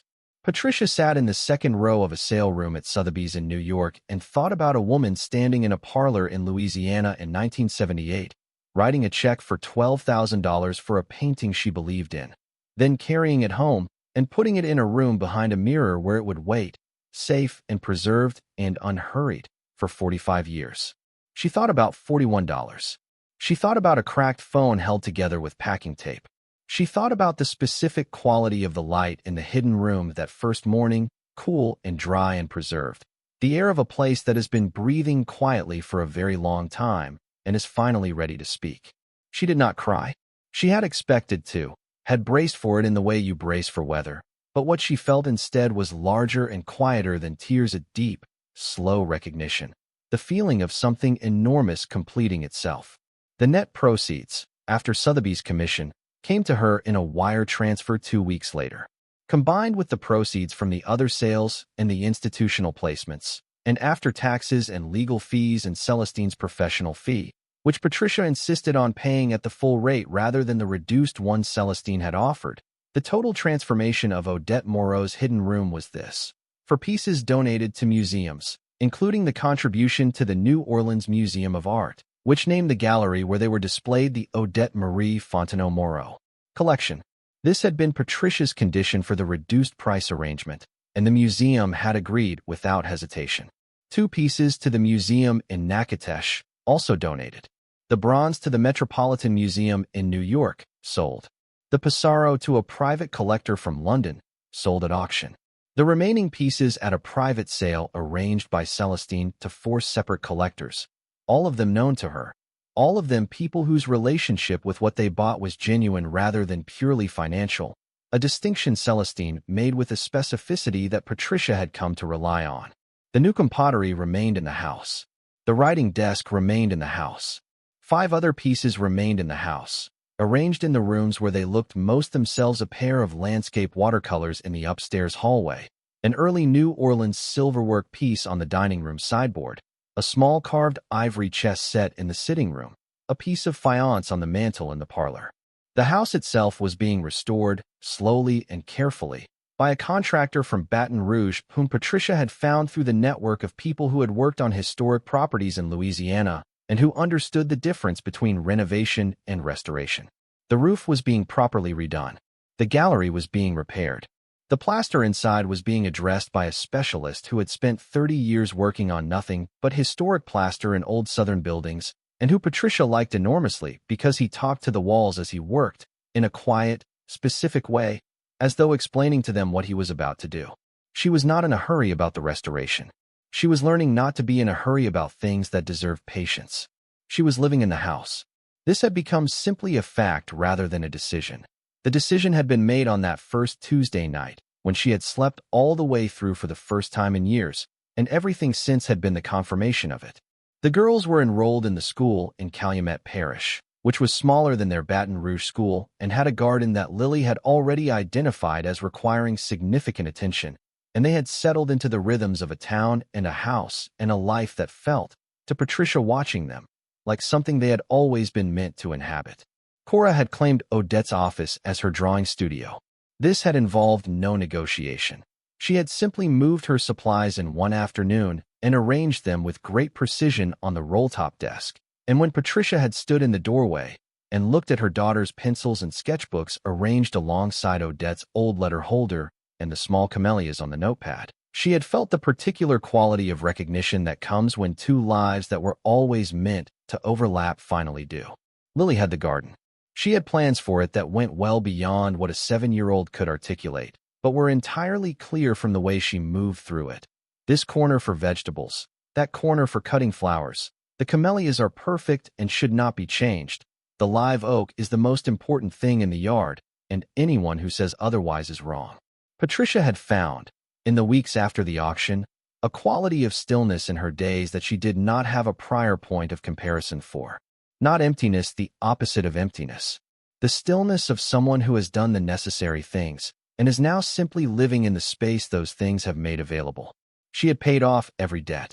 This had taken an afternoon on a laptop and a phone, and it had required her to sit quietly for 10 minutes after the last one was cleared, simply sitting with the absence of the weight she had carried for so long that she had stopped feeling it as weight and had simply accepted it as the texture of things. She had established accounts for both girls' education funds, structured and growing, with enough in them that Patricia could look at the future without the particular low-grade terror that had been her companion through the entire back half of her marriage and the year of the divorce. She had made a donation to the New Orleans Museum of Art beyond the negotiated piece, a cash contribution to their education programs, not large in the context of what she now had, but specific, because she had read in Odette's files that her grandmother had made similar contributions over the years to the same institution, quietly and without recognition, and it seemed like a conversation that wanted to continue. She had written a letter to Sophie Vandermeer. This had taken her 4 drafts over 2 weeks, because it needed to be right in a way that the other things did not, and because she was not entirely sure what she wanted to say until she had been circling it long enough that the center became clear. She said, "I have been thinking about your family's painting and about what it means to have something returned after a long time, and I find I do not have adequate language for that, except to say that knowing it went back is not a small thing for me either. My grandmother kept the record. She kept the record of her own uncertainty, and she left it where I could find it, because she trusted that the person who found it would do what needed to be done. I like to think she was right about that. I like to think that the painting being back with your family is part of what she intended, even if she did not live to arrange it herself." She said, "If you are ever in Louisiana, the house is open to you." Sophie wrote back in 2 weeks. Her letter was in English, precise and direct, and it said several things that Patricia read slowly and then read again. It said, "The painting has been given to the Royal Museum of Fine Arts in Antwerp, where it will be displayed permanently with a description of its history, including the years it spent in Louisiana in the care of a woman who kept it safe without knowing fully what she kept. I thought you would want to know this. I thought your grandmother would want to know this." It said, "You asked if I will ever be in Louisiana. I believe I will. My granddaughter is studying in the United States next year. I have been told she might enjoy New Orleans." Patricia put the letter in the drawer of the roll-top desk with the other things she intended to keep. What Daniel made of all of it, she learned secondhand, through Margaret, over a series of phone calls in the spring and early summer that had the quality of reports from a world she no longer fully inhabited. He had seen the magazine article. He had seen the auction result. He had not, as far as anyone could determine, said anything about it to the girls, which was the only measure that mattered to Patricia and on which she gave him full credit. He dropped off Cora and Lily one Sunday in June, the first time he had brought them to the house in Calumet Parish rather than to a handoff point in Baton Rouge. Patricia met him on the front gallery, because that was where you met people when your house had a gallery. He stood at the bottom of the steps and looked up at the house for a moment with an expression she could not entirely read. He said, "This place is in better shape than I thought." She said, "Yes." He said, "The article was well written." She said, "Yes." He said, after a pause that contained several things neither of them said aloud, "You seem good." She looked at him. She thought about the settlement. She thought about the word liability, said twice, with a confident authority that had been, in retrospect, the confidence of someone who had stopped paying attention. She thought about a quiet woman in a house in Calumet Parish building something invisible for 50 years while the world around her assessed the property and found it wanting. She said, "I am. Thank you for bringing them." He nodded. He got back in his car. He drove back to Baton Rouge. Cora and Lily exploded up the steps and into the house in the way of children who know where they live and are glad to be back.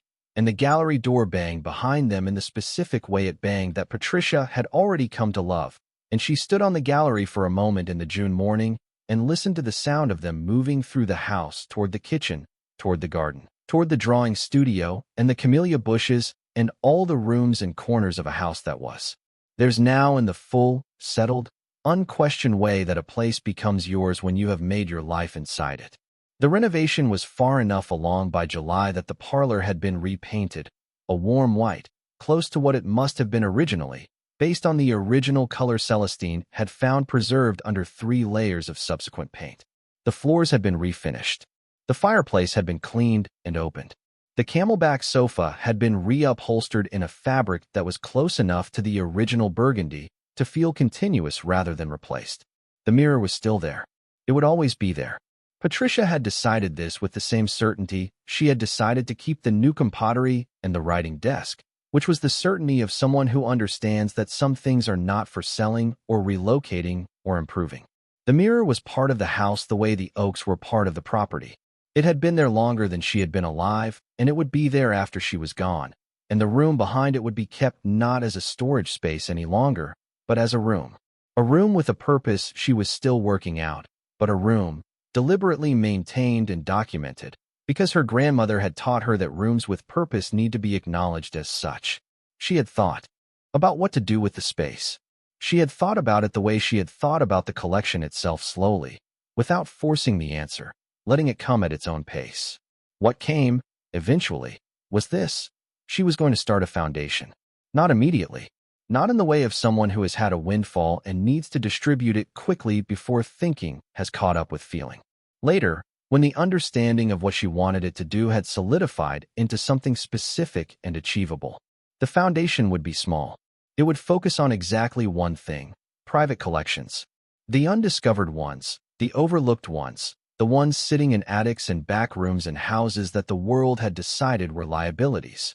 She had talked to Celestine about it over the course of several long conversations in the spring, and Celestine had said, with the measured precision she applied to everything, there are more rooms like the one behind your mirror than most people would believe.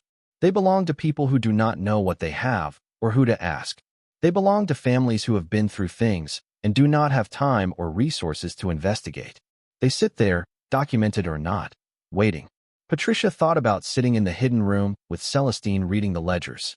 She thought about the specificity of her grandmother's record-keeping, the care she had taken to make the collection findable and legible, the system she had built so that whoever came after her could understand what they had.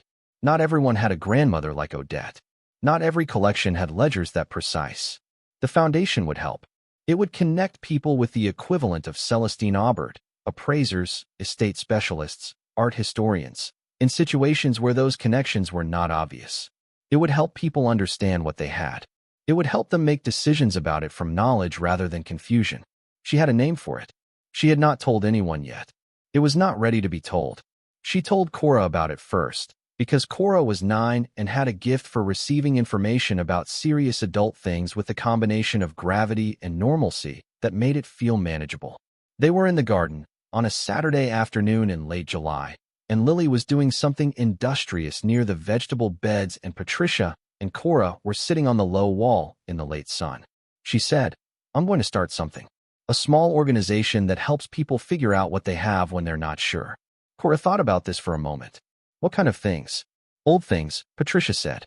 "Art and beautiful objects. Things that belong to families that might not know what they're worth or what to do with them." Cora considered. "Like what Grandmere had." "Exactly like that." "Who runs it?" "Me for now. And Celestine will help, and maybe some other people as we figure out what it needs." Cora was quiet for a moment. Then she said, "Grandmere would like that." "I think so too," Patricia said. "Can I help when I'm older?" Patricia looked at her daughter, at this 9-year-old person who drew houses on refrigerators and had her great-grandmother's serious eyes, and felt something move through her that she recognized from the experience of the last 9 months as the feeling of a thing going right.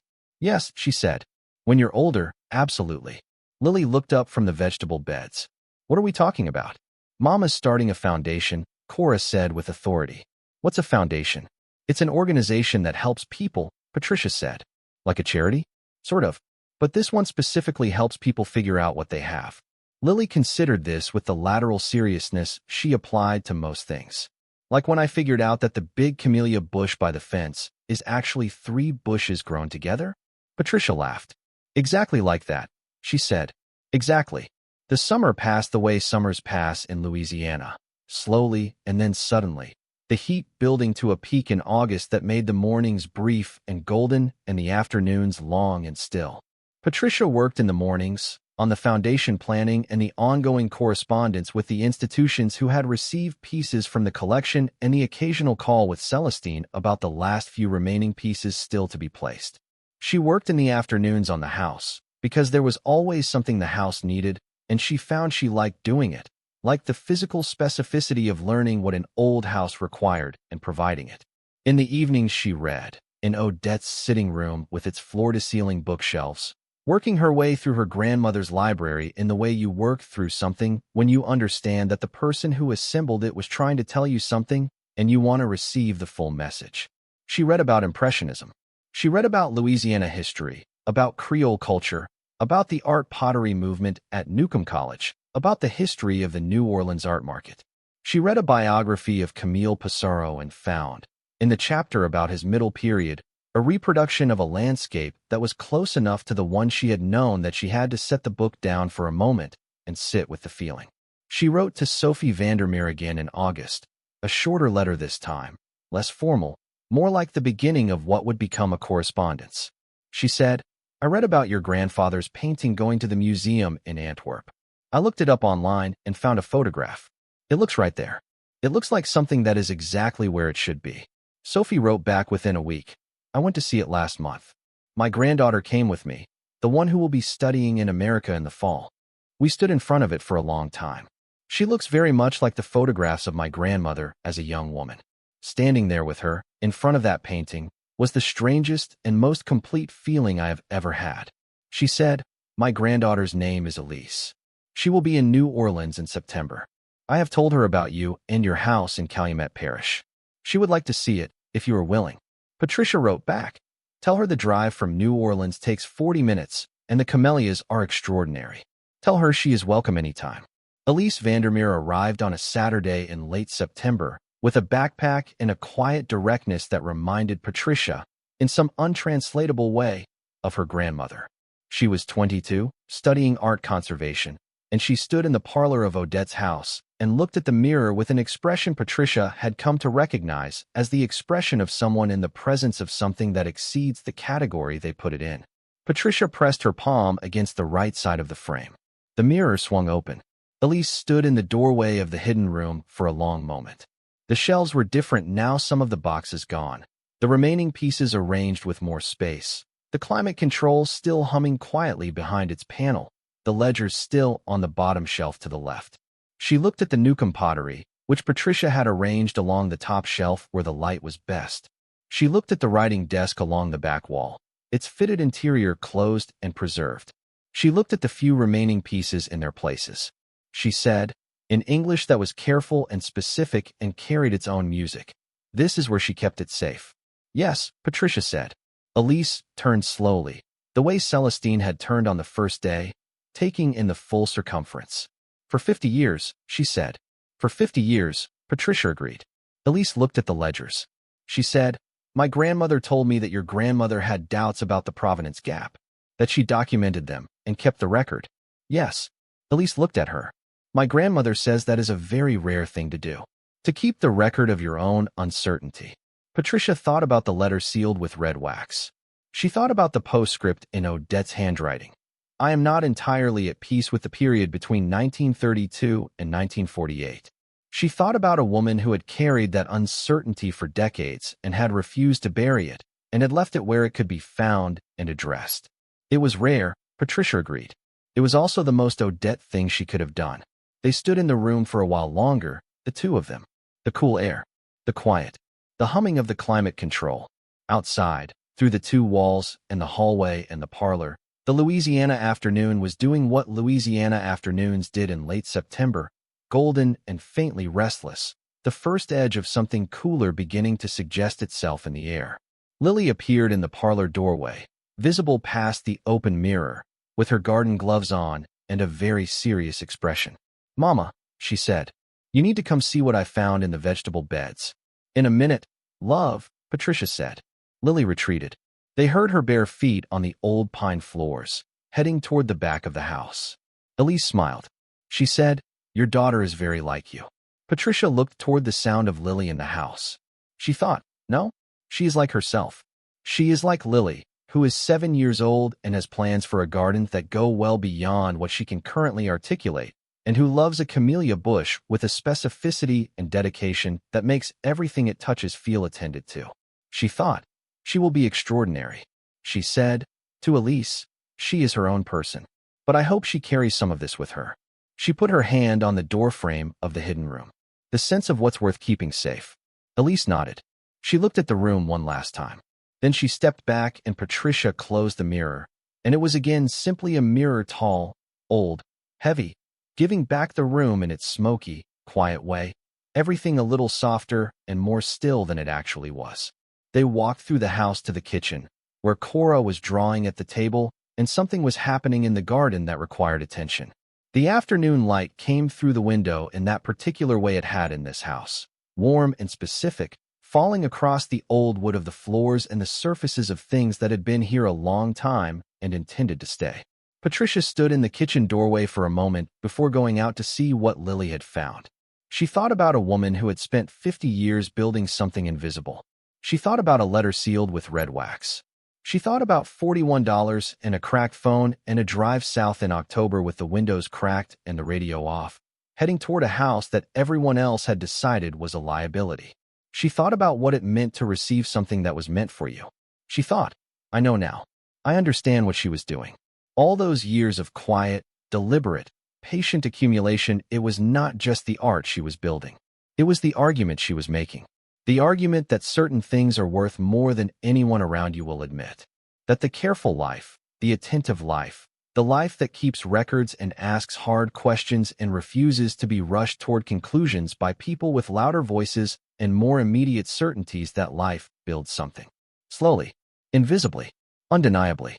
She thought, I intend to make the same argument.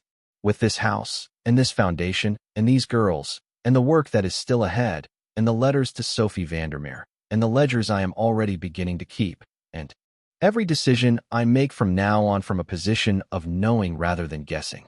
She thought, Grandmere, I received it. All of it. Not just the collection. All of it. She went out to the garden to see what Lily had found. It was a tortoiseshell cat, elderly and self-possessed, sitting in the middle of the vegetable beds as though it had always been there. Lily was crouched in front of it with her hands on her knees, and her yellow garden gloves making her look like someone conducting official business. She has been here before, Lily announced. She knows exactly where she is. Does she? Patricia said. She is not confused at all, Lily said firmly. She belongs here. Patricia looked at the cat, which looked back at her with the ancient, calm, entirely unembarrassable expression of an animal that has made a decision and is not interested in discussing it. She thought, yes, that is exactly right. Some things belong where they are and know it and require no explanation. She said, I think you're right. Lily nodded, satisfied. She went back to her work. The cat stayed. The afternoon went long and golden into evening, and the old house held all of it, the sounds of the girls and their business, and Elise at the kitchen table looking at photographs of Newcomb pottery on her phone and asking careful conservation questions that Patricia answered as well as she could, and the cat in the vegetable garden, and the camellias along the fence, and the live oak that was older than anyone could say, doing what it had always done in the late September light. And in the parlor, the mirror stood in its place as it had always stood, giving back the room in its quiet, unhurried way. Behind it, the hidden room waited with its cool air and its empty shelves and its cedar boxes and its ledgers on the bottom shelf to the left, and the climate control humming steadily, maintaining what needed to be maintained, preserving what deserved preservation, as it had always done, as it would continue to do, because some things are worth keeping safe, because some things are worth passing on, because the quiet life, the careful life, the life that pays attention and keeps records and asks the hard questions and refuses to be rushed, that life builds something real, something that lasts, something that finds the right person at the right moment and opens a door they did not know was there. Patricia Moreau had $41 in October and a key on a plain brass ring and a house that everyone else had agreed was a liability. She had everything she needed. She just had not known it yet. The foundation had a name by October. Patricia had been sitting with it for months, turning different possibilities over the way you turn stones in a riverbed, not forcing, just letting the water move until the right one surfaces. She had considered names that honored Odette directly, names that referenced the house or the mirror or the collection. She had written several down and crossed them all out. The name that stayed was simple. She wrote it on the notepad with the camellias in the upper corner, the same notepad she had used for the first list of questions she needed answered the morning after she found the room, and she looked at it for 2 days before she said it aloud to anyone. The Parlor Foundation. She told Celestine first. Celestine was quiet for a moment. Then she said, "Yes, that's exactly right." The Parlor, Patricia explained, though she suspected Celestine already understood, because Celestine understood most things before they were fully articulated. Not the collection, not the mirror, the parlor, the room everyone could see, the room that had been there all along, the room that contained the door to something no one else had thought to look for. The foundation would do the same thing. It would be visible, accessible, unhidden, and its work would be helping people find the doors in their own parlors. The things sitting in plain sight that nobody had thought to push on. Celestine said she would help with the legal structure. Delphine said she would handle the nonprofit filing. A woman named Dr. Josephine Trahan, who had been Celestine's colleague for 20 years and ran the continuing education program at Tulane's art history department, said she would like to be involved in the education component Patricia was planning, the part of the foundation's work that would train people to recognize what they had before they needed a specialist to tell them. It was, Patricia thought, exactly the kind of thing Odette would have approved of, not the gift, but the infrastructure. Not the beautiful object, but the system built around it to make the beautiful object findable and legible and properly received. She incorporated the foundation in November, on a cold, clear morning that felt, for Louisiana, almost brisk. She signed the papers at Delphine's office on Government Street and drove back to Calumet Parish in the afternoon with the windows down and the radio on for the first time in longer than she could remember. She had been too quiet in the car for too long. She was done with that. The first case the foundation took on came through Dr. Trahan, who had a former student working at a small auction house in Lafayette that occasionally handled estate sales. The student had called about a family in Opelousas' 3 adult siblings clearing their late father's house before a sale who had found, in the attic above the garage, 17 oil paintings wrapped in old bedsheets. The family believed they were amateur work, possibly their grandfather's hobby pieces from the 1950s. The auction house had looked at them and said nothing definitive. The family was 2 weeks from donating everything to a thrift store because they needed the house emptied. Celestine drove out with Patricia on a Thursday morning. The house in Opelousas was a modest ranch on a quiet street, and the 3 siblings, 2 brothers and a sister in their 50s, all of them visibly exhausted in the specific way of people who have been managing a parent's death and a family estate, simultaneously met them on the front lawn with the careful courtesy of people who are not entirely sure they have called the right people, but are too tired to second-guess themselves. The paintings were in the garage. They were wrapped exactly as described, old bedsheets, secured with twine that had gone brittle with age. The family had not unwrapped more than 2 of them, and those 2 were stacked against the wall, clearly amateur, clearly the hobby work they had assumed. Celestine went through the rest herself, carefully, methodically, with the cotton gloves from her bag. Patricia watched the siblings watch Celestine, and saw in their faces the particular combination of hope and self-protective skepticism that she recognized from the inside, from the version of herself that had stood in a parlor in October and pressed her palm against the side of a mirror frame and told herself it was probably nothing. Celestine unwrapped the 14th painting and was still for a moment. She set it against the wall and stepped back and looked at it without speaking. Then she looked at Patricia. Patricia looked at the painting. It was a bayou scene. Spanish moss, still water, the particular quality of Louisiana light that painters had been trying to capture for 200 years with varying degrees of success. This one had caught it. This one had caught it completely. "Who was your grandfather?" Celestine asked the sister, whose name was Denise. Denise frowned. "He was a schoolteacher. He painted a little. We always knew that.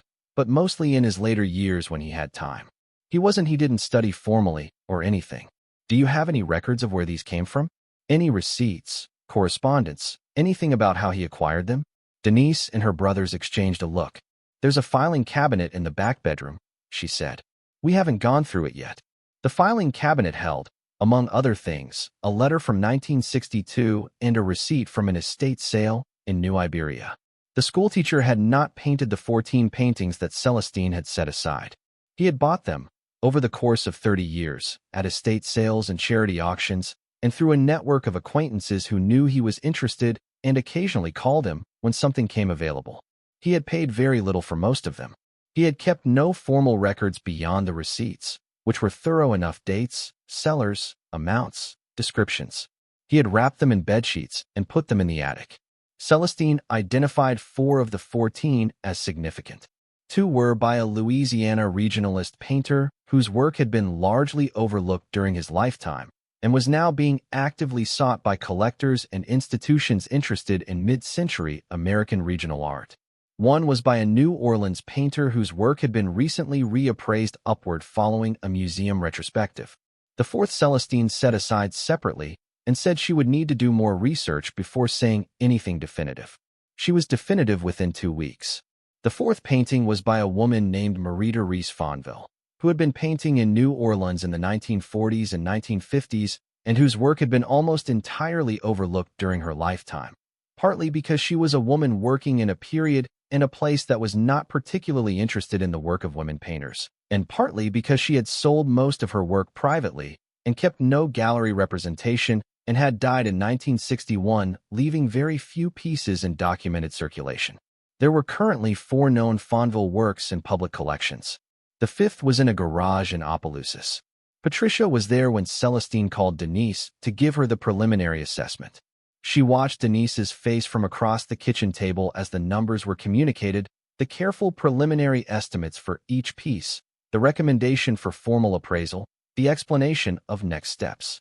Denise sat very still for a moment after the call ended. Her brothers were on either side of her. The kitchen was quiet. Then Denise said, "He never told us." Her brother said, "He probably didn't know." Denise shook her head slowly. "No, he knew. He kept every receipt. He kept the letter from 1962. He didn't make a big thing of it." She looked at the table. She looked at her brothers. She looked at Patricia. "He was a schoolteacher in Opelousas," she said. "He bought paintings at estate sales because he loved them, and he left them in the attic wrapped in bedsheets. That was just how he was." Patricia thought about Odette writing a letter in 2001 and sealing it with red wax and putting it in a room behind a mirror. She thought about the 45 years of ledgers and careful documentation and climate control installed behind a false panel, all of it assembled and maintained without announcement, without expectation of acknowledgement. Some people, she thought, build things quietly their whole lives and trust that the people who come after them will know what to do. She said to Denise, "I think he knew you'd figure it out." Denise looked at her for a moment. Then she nodded once, the nod of someone receiving something they needed to hear and will carry for a long time. The Fonville was eventually sold to a museum in New Orleans that had been actively building its collection of overlooked Louisiana women artists. The sale price, which the foundation helped facilitate through Celestine's contacts, was enough to settle the estate, pay off a mortgage on Denise's house that had been a source of stress for 7 years, and fund college accounts for all 6 of the siblings' collective children. Patricia wrote about the case in the foundation's first newsletter, which she drafted herself at the kitchen table in Calumet Parish on a December morning with the coffee going cold and Cora working on an elevation drawing of the garage she wanted to build in the back garden. She wrote about the schoolteacher who had spent 30 years buying paintings at estate sales because he loved them, who had kept the receipts and wrapped the paintings in bedsheets and trusted that someone would eventually unwrap them. She wrote about what it meant to find, in a filing cabinet in a back bedroom in Opelousas, the record of a lifetime of quiet attention. She did not use the word treasure. She did not use the word discovery. She used the word continuity, because that was what it was: the continuity of care, the unbroken thread of attention that ran from a schoolteacher at a 1962 estate sale in New Iberia to a museum in New Orleans putting a painting on a wall where people could look at it. She sent the newsletter to the 47 people who had signed up for it in the foundation's first 2 months of operation. 2 of them wrote back within the day. One was a woman in Shreveport with a collection of documents she had found in her late mother's house and no idea what to do with them. One was a retired professor in Baton Rouge who had been sitting on a set of Depression-era photographs for 12 years because he didn't know who to call. Patricia forwarded both emails to Celestine and Dr. Trahan and wrote back to both writers herself the same day because she had decided early on that the foundation would respond to every inquiry personally and promptly, and that this was not negotiable. She was her grandmother's granddaughter. She kept the record. She answered the mail. By December, the foundation had fielded 11 inquiries, taken on 3 cases, and established working relationships with 4 institutions in Louisiana and 2 in neighboring states. It had a board of 5 people, including Celestine and Delphine and Dr. Trahan, and a retired judge named Bernard Cormier, who had spent his career in estate law and brought to the foundation's legal committee a patience and thoroughness that Patricia found immediately trustworthy. It was small. It was supposed to be small. Odette had understood that the careful thing is almost always the smaller thing, and Patricia had inherited that understanding along with the ledgers and the cedar boxes and the room behind the mirror. She wrote in the foundation's statement of purpose, which she drafted and revised 7 times before she was satisfied. We believe that the things people have kept carefully deserve to be understood carefully. We believe that the people who preserve them, often without recognition or reward, deserve to have that preservation honored. We exist to make those connections, between the kept thing and the right understanding of it, between the quiet life and the world that is finally ready to receive what it built. She showed it to Celestine, who read it twice, and said, Odette would have signed her name to that. That was the best review Patricia had ever received for anything she had written, and she put it in the drawer of the roll-top desk alongside the letter from Sophie Vandermeer and the notepad page with the foundation's name and Odette's letter about what beauty was for. On the last day of the year, Patricia walked through the house alone. The girls were at Daniel's for the New Year holiday. The house was quiet in the full, rich way that a house is quiet when it has been filled with people and sound and is resting between one chapter and the next. She walked the downstairs rooms in order. The kitchen with its window over the garden. The sitting room with its floor-to-ceiling books. The dining room with the oval table that sat 10. The office with the roll-top desk and Cora's art supplies, and the filing cabinet, and the small camellias on the notepad. She walked into the parlor last. The Newcomb pottery on its shelf. The landscape watercolors she could see through the sitting room doorway. The fireplace, open and clean. The camelback sofa in its restored burgundy. The floors that the refinisher had brought back to something close to what they had been before decades of accumulated diminishment. And the mirror. She stood in front of it for a while, the way she had stood in front of it that first night in October, exhausted and broke and not yet knowing what she was looking at. The glass gave her back that familiar deep-water version of herself, softer, stiller, the noise reduced, and the outline clear. She looked different than she had that night. She knew this not from vanity, but from the specific experience of inhabiting herself more fully than she had in years, of being in a life that fit rather than one she was straining to fill. She pressed her palm flat against the right side of the frame. The mirror swung open on its hinge, smooth and slow, releasing its breath of cool, preserved air. She looked into the room. The remaining pieces on their shelves. The ledgers, to the left, where they had always been. The climate control, still humming, still doing its work, still maintaining what needed to be maintained. She stood in the doorway and thought about the year behind her and the year ahead. She thought about the foundation and its 11 inquiries and its 3 cases and its 47 newsletter subscribers and the enormous, patient work of building something that would outlast its beginning. She thought about Denise in Opelousas and the Shreveport woman with the documents and the retired professor with the photographs. She thought about Elise Vandermeer studying art conservation in New Orleans and Sophie in Antwerp standing with her granddaughter in front of a painting that had finally come home. She thought about a tortoiseshell cat that had arrived in the vegetable garden in September and showed no sign of leaving, which Lily had named Perseverance, because Lily was 7 years old and had a very specific relationship with words. She thought about Cora drawing the house. She thought about Lily and the camellias. She thought, this is what was behind the mirror. Not just the collection. All of it. The whole shape of what comes next. She stood in the doorway of the hidden room on the last day of the year and let the thought settle. Let it become simply true rather than something she was still becoming certain of. Then she closed the mirror. She turned off the parlor light.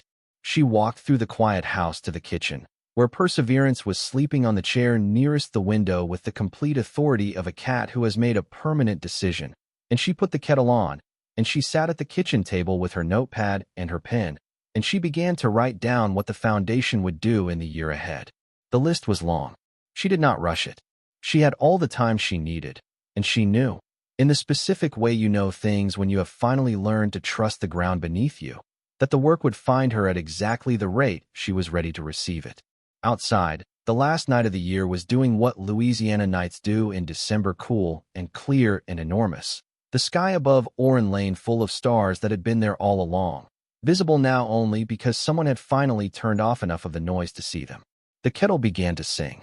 Patricia poured her tea and kept writing, and did not stop until the page was full. Thank you so much for watching until the end. If you love this story, check out the other videos on your screen now. I think you'll really enjoy them. And don't forget to subscribe if you haven't already. See you in the next story.